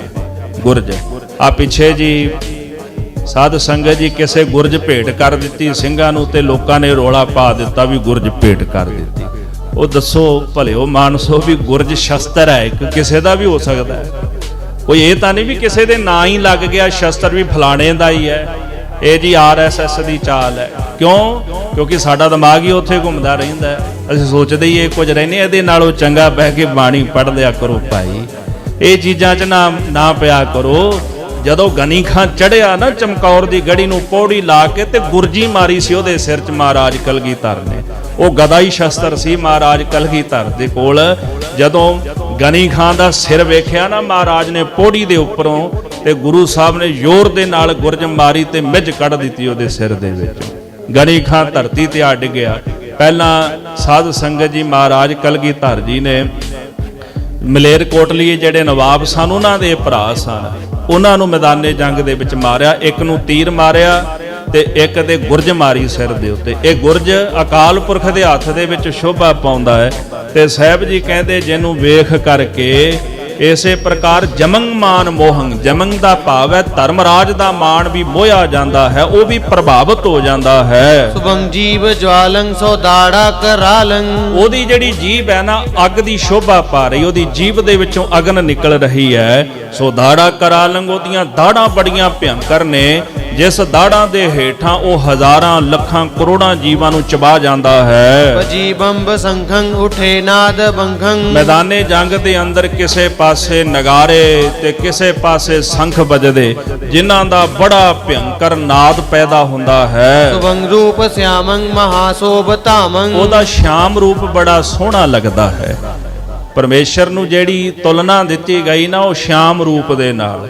ਸਾਵਲ ਸੁੰਦਰ ਰਾਮਈਆ ਮੇਰਾ ਮਨ ਲਾਗਾ ਤੋਏ। ਸਾਵਲ ਸਾਵਲੇ ਨੂੰ ਕਹਿੰਦੇ ਨੇ, ਜਿਵੇਂ ਮਹਾਰਾਜ ਕਹਿੰਦੇ ਸਿਆਮ ਸੁੰਦਰ ਤਜ ਨੀਂਦ ਕੋ ਆਈ, ਨੀਂਦ ਕਿਉ ਆਈ ਮਹਾ ਮੋਹ ਨੀਂਦੂਤਾ ਲਾਈ। ਅਕਾਲ ਪੁਰਖ ਨੂੰ ਸ਼ੋਭਾ ਦੇ ਦਿੱਤੀ ਗਈ ਵੀ ਤੂੰ ਸ਼ਾਮ ਰੰਗ ਦਾ। ਸ਼ਾਮ ਰੰਗ ਸਾਵਲਾ ਰੰਗ ਸੋਹਣਾ ਮੰਨਿਆ ਗਿਆ ਸ਼ਾਸਤਰਾਂ ਅੰਦਰ। ਤੇ ਸਾਧ ਸੰਗਤ ਜੀ, ਮਹਾਰਾਜ ਜੀ ਕਹਿੰਦੇ ਸੁਭੰਗ ਰੂਪ ਸਿਆਮੰਗ, ਉਹਦਾ ਸ਼ਾਮ ਰੂਪ ਸ਼ੋਭਾ ਪਾਉਂਦਾ ਹੈ। ਮਹਾਸੋਭ ਧਾਮੰਗ, ਉਹ ਸ਼ੋਭਾ ਦਾ ਘਰ ਹੈ। ਛਬੇ ਚਾਰ ਚਿਤਰੰ ਪਰੇਯੰ ਪਵਿੱਤਰੰ। ਉਸ ਮਾਲਕ ਦਾ ਜਿਹੜਾ ਚਿੱਤਰ ਹੈ ਬੜਾ ਹੀ ਸੋਹਣਾ ਸ਼ੋਭਾ ਪਾ ਰਿਹਾ ਹੈ। ਪਰੇਯੰ ਪਵਿੱਤਰੰ, ਉਹ ਪਵਿੱਤਰ ਹੈ। ਜਿਹੜਾ ਉਹਦੇ ਚਰਨ ਫੜ ਲੈਂਦਾ ਹੈ, ਉਹਦੇ ਵੀ ਪਾਪ ਧੋ ਕੇ ਉਹਨੂੰ ਪਵਿੱਤਰ ਕਰ ਦਿੰਦਾ ਹੈ। ਕੌਣ ਕੋ ਕਲੰਕ ਰਹਿਓ ਰਾਮ ਨਾਮ ਲੇਤ ਹੀ ਪਤਤ ਭਵਿਤ ਭਏ। ਰਾਮ ਕਹਿਤ ਹੀ ਕਿਹਨੂੰ ਕਲੰਕ ਰਿਹਾ ਜੀ? ਜਿਹਨੇ ਨਾਮ ਜਪਿਆ। ਭਾਵ ਕਿ ਉਹਨਾਂ ਨੂੰ ਕਦੇ ਕਲੰਕ ਹੀ ਨਹੀਂ ਕੋਈ ਰਹਿੰਦਾ, ਜਿਹੜੇ ਨਾਮ ਜਪਦੇ ਪਤਤ ਪਵਿੱਤਰ ਹੋ ਗਏ, ਜਿਨ੍ਹਾਂ ਨੇ ਉਸ ਮਾਲਕ ਦੇ ਚਰਨਾਂ ਦੀ ਓਟ ਧਾਰਨ ਕਰ ਲਈ ਹੈ। ਤੇ ਪ੍ਰੇਯੰਗ, ਉਹ ਪਰੇ ਤੋਂ ਪਰੇ ਹੈ। ਭੁਜੰਗ ਪ੍ਰਿਆਤ ਛੰਦ ਸਿਰੰਗ ਸੇਤ ਛਤਰੰਗ ਸਸੁਭਰੰਗ ਬੇਰਾਜੰ। ਉਸ ਮਾਲਕ ਦੇ ਸੀਸ ਉੱਪਰ ਸੇਤ ਨਾਮ ਹੁੰਦਾ ਹੈ ਚਿੱਟੇ ਦਾ। ਚਿੱਟੇ ਰੰਗ ਦਾ ਛਤਰ ਸ਼ੋਭਾ ਪਾਉਂਦਾ ਹੈ। ਲਖੇ ਛੈਲ ਛਾਇਆ ਕਰੇ ਤੇਜ ਲਾਜੰ। ਮਹਾਰਾਜ ਕਹਿੰਦੇ ਉਹਦੀ ਸ਼ੋਭਾ ਵੇਖ ਕੇ ਨਾ, ਜਿਹੜੇ ਛੈਲ ਹੁੰਦੇ ਨੇ ਸੋਹਣੇ ਸੋਹਣੇ ਨੌਜਵਾਨ ਵੀਰ ਜਿਹੜੇ ਨੇ, ਉਹ ਵੀ ਸ਼ਰਮਿੰਦੇ ਹੋ ਜਾਂਦੇ ਹਨ। ਵਿਸਾਲਾਲ ਨੈਨੰ ਮਹਾਰਾਜ ਸੋਹੰ। ਵਿਸਾਲਾਲ ਨੈਣ, ਉਹਦੇ ਚੌੜੇ ਲਾਲ ਰੰਗ ਦੇ ਨੇਤਰ ਨੇ, ਵੀਰ ਰਸ ਦੇ ਨਾਲ ਭਰੇ ਹੋਏ। ਤੇ ਉਹ ਮਹਾਰਾਜ ਪਰਮੇਸ਼ਰ ਇਦਾਂ ਸ਼ੋਭਾ ਪਾਉਂਦਾ ਹੈ। ਦਿਗੰਗਨ ਸੁਮਾਲੰ ਅਸੰਕੋਟ ਕ੍ਰੋਹੰ। ਸਤਿਗੁਰੂ ਕਹਿੰਦੇ ਉਹਦੇ ਕੋਲ ਅੰਸ ਮਾਲੰਗ ਦਾ ਅਰਥ ਹੁੰਦਾ ਹੈ ਹੀਣਤਾ। ਇਹਦੇ ਦੋ ਅਰਥ ਵਿਦਵਾਨਾਂ ਕੀਤੇ, ਇੱਕ ਹੀਣਤਾ, ਇੱਕ ਅੰਸ ਮਾਲ, ਅੰਸਾ ਅਵਤਾਰ। ਵੀ ਜਿਹੜੇ ਅੰਸਾ ਅਵਤਾਰ ਨੇ, ਉਸ ਪਰਮੇਸ਼ਰ ਦੀ ਸ਼ੋਭਾ ਨੂੰ ਵੇਖ ਕੇ ਹਸੰ ਕੋਟ ਕ੍ਰੋਹੰ, ਅੰਦਰੋਂ ਕ੍ਰਿਜ ਕੇ ਕਹਿੰਦੇ ਹੱਸਦੇ ਨੇ ਉਹਦੀ ਸ਼ੋਭਾ ਨੂੰ ਵੇਖ ਕਰਕੇ। ਇਸੇ ਪ੍ਰਕਾਰ ਕਹਿੰਦੇ ਉਹਦੇ ਕੋਲ ਕਰੋੜਾਂ ਹੀ ਸੂਰਜ ਨੇ, ਕਰੋੜਾਂ ਹੀ ਚੰਦਰਮਿਆਂ ਦਾ ਪ੍ਰਕਾਸ਼ ਹੈ। ਤੇ ਜਦੋਂ ਪਰਮੇਸ਼ਰ ਦੇ ਪ੍ਰਕਾਸ਼ ਸਾਹਮਣੇ ਜਾਂਦਾ ਹੈ, ਤੇ ਕਰੋੜਾਂ ਚੰਦਰਮਿਆਂ ਦਾ ਤੇ ਸੂਰਜਾਂ ਦਾ ਪ੍ਰਕਾਸ਼ ਜਿਹੜਾ ਉਹ ਹੀਣਤਾ ਪ੍ਰਾਪਤ ਕਰ ਲੈਂਦਾ, ਫਿੱਕਾ ਪੈ ਜਾਂਦਾ ਹੈ। ਤੇ ਆਪਣੇ ਪ੍ਰਤਾਪ ਨੂੰ ਫਿੱਕਾ ਪੈਂਦਿਆਂ ਵੇਖ ਕੇ ਕਰੋੜਾਂ ਚੰਦਰਮੇ ਤੇ ਸੂਰਜ ਕ੍ਰਿਜਦੇ ਹਨ। ਕਹੂੰ ਰੂਪ ਧਾਰੇ ਮਹਾਰਾਜ ਸੋਹੰ। ਕਿਸੇ ਜਗ੍ਹਾ ਤੇ ਸੋਹਣੇ ਰੂਪ ਧਾਰ ਕੇ ਤੇ ਮਹਾਰਾਜਿਆਂ ਦੇ ਰੂਪ ਵਿੱਚ ਉਹ ਸ਼ੋਭਾ ਪਾਉਂਦਾ ਹੈ। ਕਹੂੰ ਦੇਵ ਕੰਨਿਆਨ ਕੇ ਮਨ ਮੋਹੰ। ਕਿਸੇ ਜਗ੍ਹਾ ਤੇ ਸੁੰਦਰ ਰੂਪ ਧਾਰ ਕੇ ਦੇਵਤਿਆਂ ਦੀਆਂ ਜਿਹੜੀਆਂ ਕੰਨਿਆਂ ਹਨ, ਉਹਨਾਂ ਦੇ ਮਾਨ ਨੂੰ ਮੋਹ ਲੈਂਦਾ ਹੈ। ਕਹੂੰ ਵੀਰ ਵਹਿ ਕੈ ਤਰੇ ਬਾਨ ਪਾਨ। ਕਿਸੇ ਥਾਂ ਤੇ ਸੂਰਮਾ ਬਣ ਕੇ ਆਪਣੇ ਹੱਥਾਂ ਵਿੱਚ ਕਮਾਨ ਤੇ ਬਾਣ ਧਾਰਨ ਕਰਕੇ ਵਿਚਰਦਾ ਹੈ। ਕਹੂੰ ਪੂਪ ਵਹਿ ਕੈ ਬਜਾਏ ਨਿਸ਼ਾਨ। ਕਿਸੇ ਜਗ੍ਹਾ ਤੇ ਰਾਜਾ ਬਣ ਕੇ ਤੇ ਨਗਾਰਿਆਂ ਤੇ ਚੋਟਾਂ ਮਾਰ ਕੇ ਵਿਚਰਦਾ ਹੈ। ਕਿਸੇ ਜਗ੍ਹਾ ਤੇ ਸੂਰਮਾ ਹੋ ਕੇ, ਕਿਸੇ ਜਗ੍ਹਾ ਤੇ ਰਾਜਾ ਹੋ ਕੇ ਵਿਚਰ ਰਿਹਾ। ਅਨੰਤ ਰੂਪ ਤੇਰੇ ਨਾਰਾਇਣਾ। ਭਗਤ ਨਾਮਦੇਵ ਜੀ ਕਹਿੰਦੇ ਇਹ ਅਨੰਤ ਰੂਪ ਵਾਹਿਗੁਰੂ ਸਭ ਆਪ ਜੀ ਦੇ ਨੇ, ਹਰ ਪਾਸੇ ਤੁਸੀਂ ਹੋ, ਤੁਹਾਡੇ ਤੋਂ ਬਿਨਾ ਕੋਈ ਹੈ ਨਹੀਂ। ਤੁਧ ਬਿਨ ਦੂਜਾ ਨਾਹੀ ਕੋਏ, ਤੂੰ ਕਰਤਾਰ ਕਰੈ ਸੋ ਹੋਏ। ਅਸੀਂ ਵੇਖਦੇ ਹਾਂ ਵੀ ਇਹ ਫਲਾਣੇ ਮਜ਼ਹਬ ਦਾ ਹੈ, ਇਹ ਫਲਾਣੀ ਜਾਤੀ ਦਾ ਹੈ, ਇਹ ਪਰਾਇਆ ਹੈ, ਇਹ ਆਪਣਾ ਹੈ। ਇਹ ਸਾਡੀ ਬਿਰਤੀ ਹੈ। ਪਰ ਗੁਰੂ ਕਲਗੀਧਰ ਜੀ ਦੀ ਬਿਰਤੀ ਕੀ ਹੈ? ਸਤਿਗੁਰੂ ਕਹਿੰਦੇ ਵੀ ਇੱਥੇ ਨਾ ਕੋਈ ਆਪਣਾ, ਨਾ ਕੋਈ ਪਰਾਇਆ, ਸਭ ਪਰਮੇਸ਼ਰ ਦਾ ਹੀ ਵਰਤਾਰਾ ਵਰਤ ਰਿਹਾ। ਇਹ ਅਕਾਲ ਪੁਰਖ ਆਪ ਹੀ ਵਰਤ ਰਿਹਾ। ਕਿਤੇ ਦੇਵਤਾ ਹੈ, ਕਿਤੇ ਦੈਂਤ ਹੈ, ਕਿਤੇ ਦੇਵੀ ਬਣਿਆ ਹੋਇਆ। ਰੂਪ ਤਾਂ ਉਸੇ ਦੇ ਹੀ ਨੇ ਨਾ, ਸਾਰੇ ਰੂਪ ਉਹ ਆਪ ਹੀ ਧਾਰਨ ਕਰਕੇ ਵਿਚਰ ਰਿਹਾ। ਜਿਹੜਾ ਕਲਗੀਧਰ ਜੀ ਦੀ ਬਾਣੀ ਨੂੰ ਹਿਰਦੇ ਵਿੱਚ ਵਸਾ ਲਏਗਾ, ਉਹਦੀ ਦਵੈਤ ਖਤਮ ਹੋ ਜਾਏਗੀ, ਦੁਬਦਾ ਭਰਮ ਸਭ ਅੰਦਰੋਂ ਨਸ਼ਟ ਹੋ ਜਾਏਗਾ। ਤੇ ਫਿਰ ਇਹ ਭਾਵਨਾ ਬਣ ਜਾਏਗੀ, ਮਾਨਸ ਕੀ ਜਾਤ ਸਭੈ ਇੱਕ ਹੈ ਪਹਿਚਾਨ ਬੋ। ਅਵਲ ਅੱਲਹ ਨੂਰ ਪਾਇਆ ਕੁਦਰਤ ਕੇ ਸਭ ਬੰਦੇ, ਏਕ ਨੂਰ ਤੇ ਸਭ ਜਗ ਉਪਜਿਆ ਕੌਣ ਭਲੇ ਕੋ ਮੰਦੇ। ਆਹ ਬਿਰਤੀ ਸਾਡੀ ਬਣ ਜਾਏਗੀ ਜੇ ਸਤਿਗੁਰਾਂ ਦੇ ਬੋਲ ਹਿਰਦੇ ਵਿੱਚ ਵਸਾ ਕੇ ਕਮਾ ਲਵਾਂਗੇ। ਤੋ ਸਤਿਗੁਰੂ ਜੀ ਅੱਗੇ ਅਕਾਲ ਪੁਰਖ ਦੀ ਮਹਿਮਾ ਕਰਨਗੇ ਜੀ। 101 ਛੰਦ ਨੇ ਨਿਰੰਕਾਰ ਦੀ ਸ਼ੋਭਾ ਵਿੱਚ। ਇਸ ਤੋਂ ਬਾਅਦ ਬੜੀ ਰੋਚਕ ਕਥਾ ਮਹਾਰਾਜ ਕਲਗੀਧਰ ਜੀ ਨੇ ਲਿਖੀ ਹੈ ਵੀ ਜਗਤ ਵਿੱਚ ਕਿੰਨੇ ਕੁ ਪੈਗੰਬਰ ਅਵਤਾਰੀ ਪੁਰਸ਼ ਆਏ, ਕੀ ਕਰਨ ਆਏ, ਉਹਨਾਂ ਦਾ ਲਕਸ਼ ਕੀ ਸੀ ਤੇ ਉਹਨਾਂ ਕੀਤਾ ਕੀ। ਫਿਰ ਆਪਣੇ ਆਉਣ ਦਾ ਲਕਸ਼ ਮਹਾਰਾਜ ਦੱਸਣਗੇ ਵੀ 10 ਪਾਤਸ਼ਾਹੀਆਂ ਆਈਆਂ, ਉਹਨਾਂ ਦਾ ਲਕਸ਼ ਕੀ ਸੀ। ਗੁਰੂ ਤੇਗ ਬਹਾਦਰ ਸਾਹਿਬ ਨੇ ਫਿਰ ਕੀ ਕੌਤਕ ਕੀਤੇ। ਤੇ ਸਤਿਗੁਰੂ ਜੀ ਨੇ ਕੁਝ ਕੁ ਜੰਗਾਂ ਦਾ ਜ਼ਿਕਰ ਕੀਤਾ ਬਚਿੱਤਰ ਨਾਟਕ ਦੀ ਬਾਣੀ ਵਿੱਚ, ਕਿਉਂਕਿ ਆਨੰਦਪੁਰ ਸਾਹਿਬ ਗੁਰੂ ਸਾਹਿਬ ਜੀ ਨੇ ਇਸ ਬਾਣੀ ਦੀ ਸੰਪੂਰਨਤਾ ਕਰ ਦਿੱਤੀ ਸੀ। ਤੇ ਇਹਦੇ ਵਿੱਚ ਚਮਕੌਰ ਸਾਹਿਬ ਦੀ ਜੰਗ ਦਾ ਜ਼ਿਕਰ ਨਹੀਂ, ਉਸ ਤੋਂ ਪਹਿਲਾਂ ਜਿਹੜੀਆਂ ਜੰਗਾਂ ਮਹਾਰਾਜ ਨੇ, ਜਿਵੇਂ ਭੰਗਾਣੀ ਦੀ ਜੰਗ ਹੋਈ, ਨਰਮੋਹਗੜ੍ਹ ਦੀ ਜੰਗ ਹੋਈ, ਉਹਨਾਂ ਜੰਗਾਂ ਦਾ ਜ਼ਿਕਰ ਗੁਰੂ ਸਾਹਿਬ ਜੀ ਨੇ ਕੀਤਾ। ਵਿਸ਼ੇਸ਼ ਕੁਝ ਕੁ ਜੰਗ ਨੇ। ਕਈ ਕਹਿੰਦੇ ਵੀ ਸਾਰੀਆਂ ਜੰਗਾਂ ਦਾ ਜ਼ਿਕਰ ਕਿਉਂ ਨਹੀਂ ਆਇਆ। ਉਹਦਾ ਕਾਰਨ ਇਹ ਸੀ ਕਿ ਮਹਾਰਾਜ ਨੇ ਆਨੰਦਪੁਰ ਸਾਹਿਬ ਜਦੋਂ ਕਿਲ੍ਹਾ ਛੱਡਿਆ, ਉਸ ਤੋਂ ਪਹਿਲਾਂ ਆਪਣੀ ਬਾਣੀ ਜਿਹੜੀ ਸੰਪੂਰਨ ਕਰ ਲਈ ਸੀ, ਦਸਮ ਗ੍ਰੰਥ ਦਾ ਰੂਪ ਜਿਹੜਾ ਸੀਗਾ। ਤੇ ਦੂਸਰਾ ਚਮਕੌਰ ਦੀ ਜੰਗ ਦਾ ਤੇ ਆਨੰਦਪੁਰ ਸਾਹਿਬ ਦੀ ਜੰਗ ਦਾ, ਇਹਦਾ ਜ਼ਿਕਰ ਮਹਾਰਾਜ ਕਲਗੀਧਰ ਜੀ ਨੇ ਜਫਰਨਾਮੇ 'ਚ ਕੀਤਾ। ਫਿਰ ਇੱਕ ਜੰਗ ਮੁਕਤਸਰ ਸਾਹਿਬ ਦੀ ਕੀਤੀ ਮਹਾਰਾਜ ਨੇ, ਉਹਦਾ ਜ਼ਿਕਰ ਨਹੀਂ, ਕਿਉਂਕਿ ਜਫਰਨਾਮਾ ਜਿਹੜਾ ਸੀ ਉਹ ਮੁਕਤਸਰ ਸਾਹਿਬ ਦੀ ਜੰਗ ਤੋਂ ਪਹਿਲਾਂ ਲਿਖ ਦਿੱਤਾ ਸੀ ਦੀਨੇ ਕਾਂਗੜ ਬਹਿ ਕੇ ਮਹਾਰਾਜ ਨੇ। ਤੋ ਆਨੰਦਪੁਰ ਸਾਹਿਬ ਦੀ ਤੇ ਚਮਕੌਰ ਸਾਹਿਬ ਦੀ ਜੰਗ ਸਾਹਿਬਜ਼ਾਦਿਆਂ ਦਾ ਜ਼ਿਕਰ, ਖਾਲਸੇ ਦਾ ਜ਼ਿਕਰ ਜਫਰਨਾਮੇ 'ਚ ਕਰ ਦਿੱਤਾ ਮਹਾਰਾਜ ਨੇ। ਸੋ ਸਤਿਗੁਰੂ ਜੀ ਕਿਰਪਾ ਕਰਨ, ਆਪ ਸਰਬੱਤ ਸੰਗਤਾਂ ਇਸੇ ਤਰ੍ਹਾਂ ਜੁੜੋ। ਮਹਾਰਾਜ ਕਲਗੀਧਰ ਜੀ ਦੀ ਅੰਮ੍ਰਿਤ ਬਾਣੀ ਹੈ ਔਰ ਇਸ ਬਾਣੀ ਨੂੰ ਸੁਣੀਏ। ਅੱਜ ਦੇ ਸਮੇਂ ਵਿੱਚ ਜਿਹੜੇ ਸ਼ੰਕੇ ਪੈਦਾ ਕੀਤੇ ਨੇ ਨਾ ਦਸਵੇਂ ਪਾਤਸ਼ਾਹ ਜੀ ਦੀ ਬਾਣੀ ਪ੍ਰਤੀ, ਉਹਨਾਂ ਸ਼ੰਕਿਆਂ ਦਾ ਕਾਰਨ ਇੱਕੋ ਹੀ ਹੈ ਵੀ ਆਪਾਂ ਕਦੇ ਇਸ ਬਾਣੀ ਨੂੰ ਸੁਣਿਆ ਵਿਚਾਰਿਆ ਹੀ ਨਹੀਂ। ਜੇ ਸੁਣਾਂਗੇ ਵਿਚਾਰਾਂਗੇ ਫਿਰ ਸਾਨੂੰ ਪਤਾ ਲੱਗੇਗਾ। ਮਹਾਰਾਜ ਦਸਵੇਂ ਪਾਤਸ਼ਾਹ ਜੀ ਦੀ ਬਾਣੀ ਪ੍ਰਤੀ ਜਿਹੜੇ ਸ਼ੰਕੇ ਨੇ ਨਾ, ਉਹ ਕਥਾ ਸੁਣ ਕੇ ਹੀ ਨਿਵਰਤ ਹੋ ਜਾਣਗੇ। ਐਸਾ ਪ੍ਰਤਾਪ ਹੈ ਮਹਾਰਾਜ ਜੀ ਦੀ ਬਾਣੀ ਦਾ। ਗੁਰੂ ਕਿਰਪਾ ਕਰਨ, ਭੁੱਲਾਂ ਚੁੱਕਾਂ ਦੀ ਖਿਮਾ। ਆਈਆਂ ਸੰਗਤਾਂ ਦਾ ਧੰਨਵਾਦ। ਕੱਲ ਵੀ ਬੇਨਤੀ ਹੈ, ਆਪ ਜੀ ਨੇ ਵੱਧ ਚੜ ਕੇ ਹਾਜ਼ਰੀਆਂ ਭਰਨੀਆਂ ਨੇ। ਮਹਾਰਾਜ ਦਸਵੇਂ ਪਾਤਸ਼ਾਹ ਦਾ ਪ੍ਰਕਾਸ਼ ਪੁਰਬ ਆ ਰਿਹਾ ਹੈ ਤੇ ਘੱਟੋ ਘੱਟ ਜਿਹੜੇ ਬੋਲ ਮਹਾਰਾਜ ਆਪ ਲਿਖ ਕੇ ਗਏ ਨੇ ਵੀ ਮੈਂ ਕਿਉਂ ਆਇਆ ਜਗਤ ਤੇ, ਉਹਦਾ ਤੇ ਸਾਨੂੰ ਪਤਾ ਹੀ ਹੋਣਾ ਚਾਹੀਦਾ ਨਾ।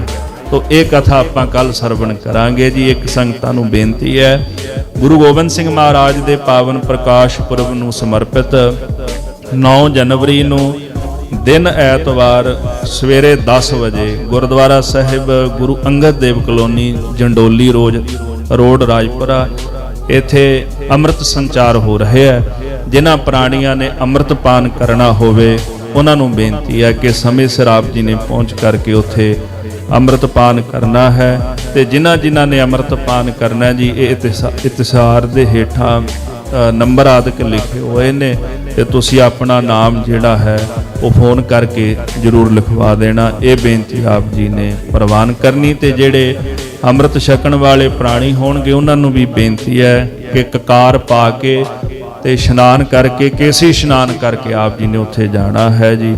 ਭੁੱਲਾਂ ਚੁੱਕਾਂ ਦੀ ਖਿਮਾ ਕਰਨੀ ਜੀ। कहूँ वीर वै कै तरे बान पानंग, कहूँ भूप वै कै बजाए निशानंग। वाहिगुरु जी का खालसा, वाहिगुरु जी की फतेह।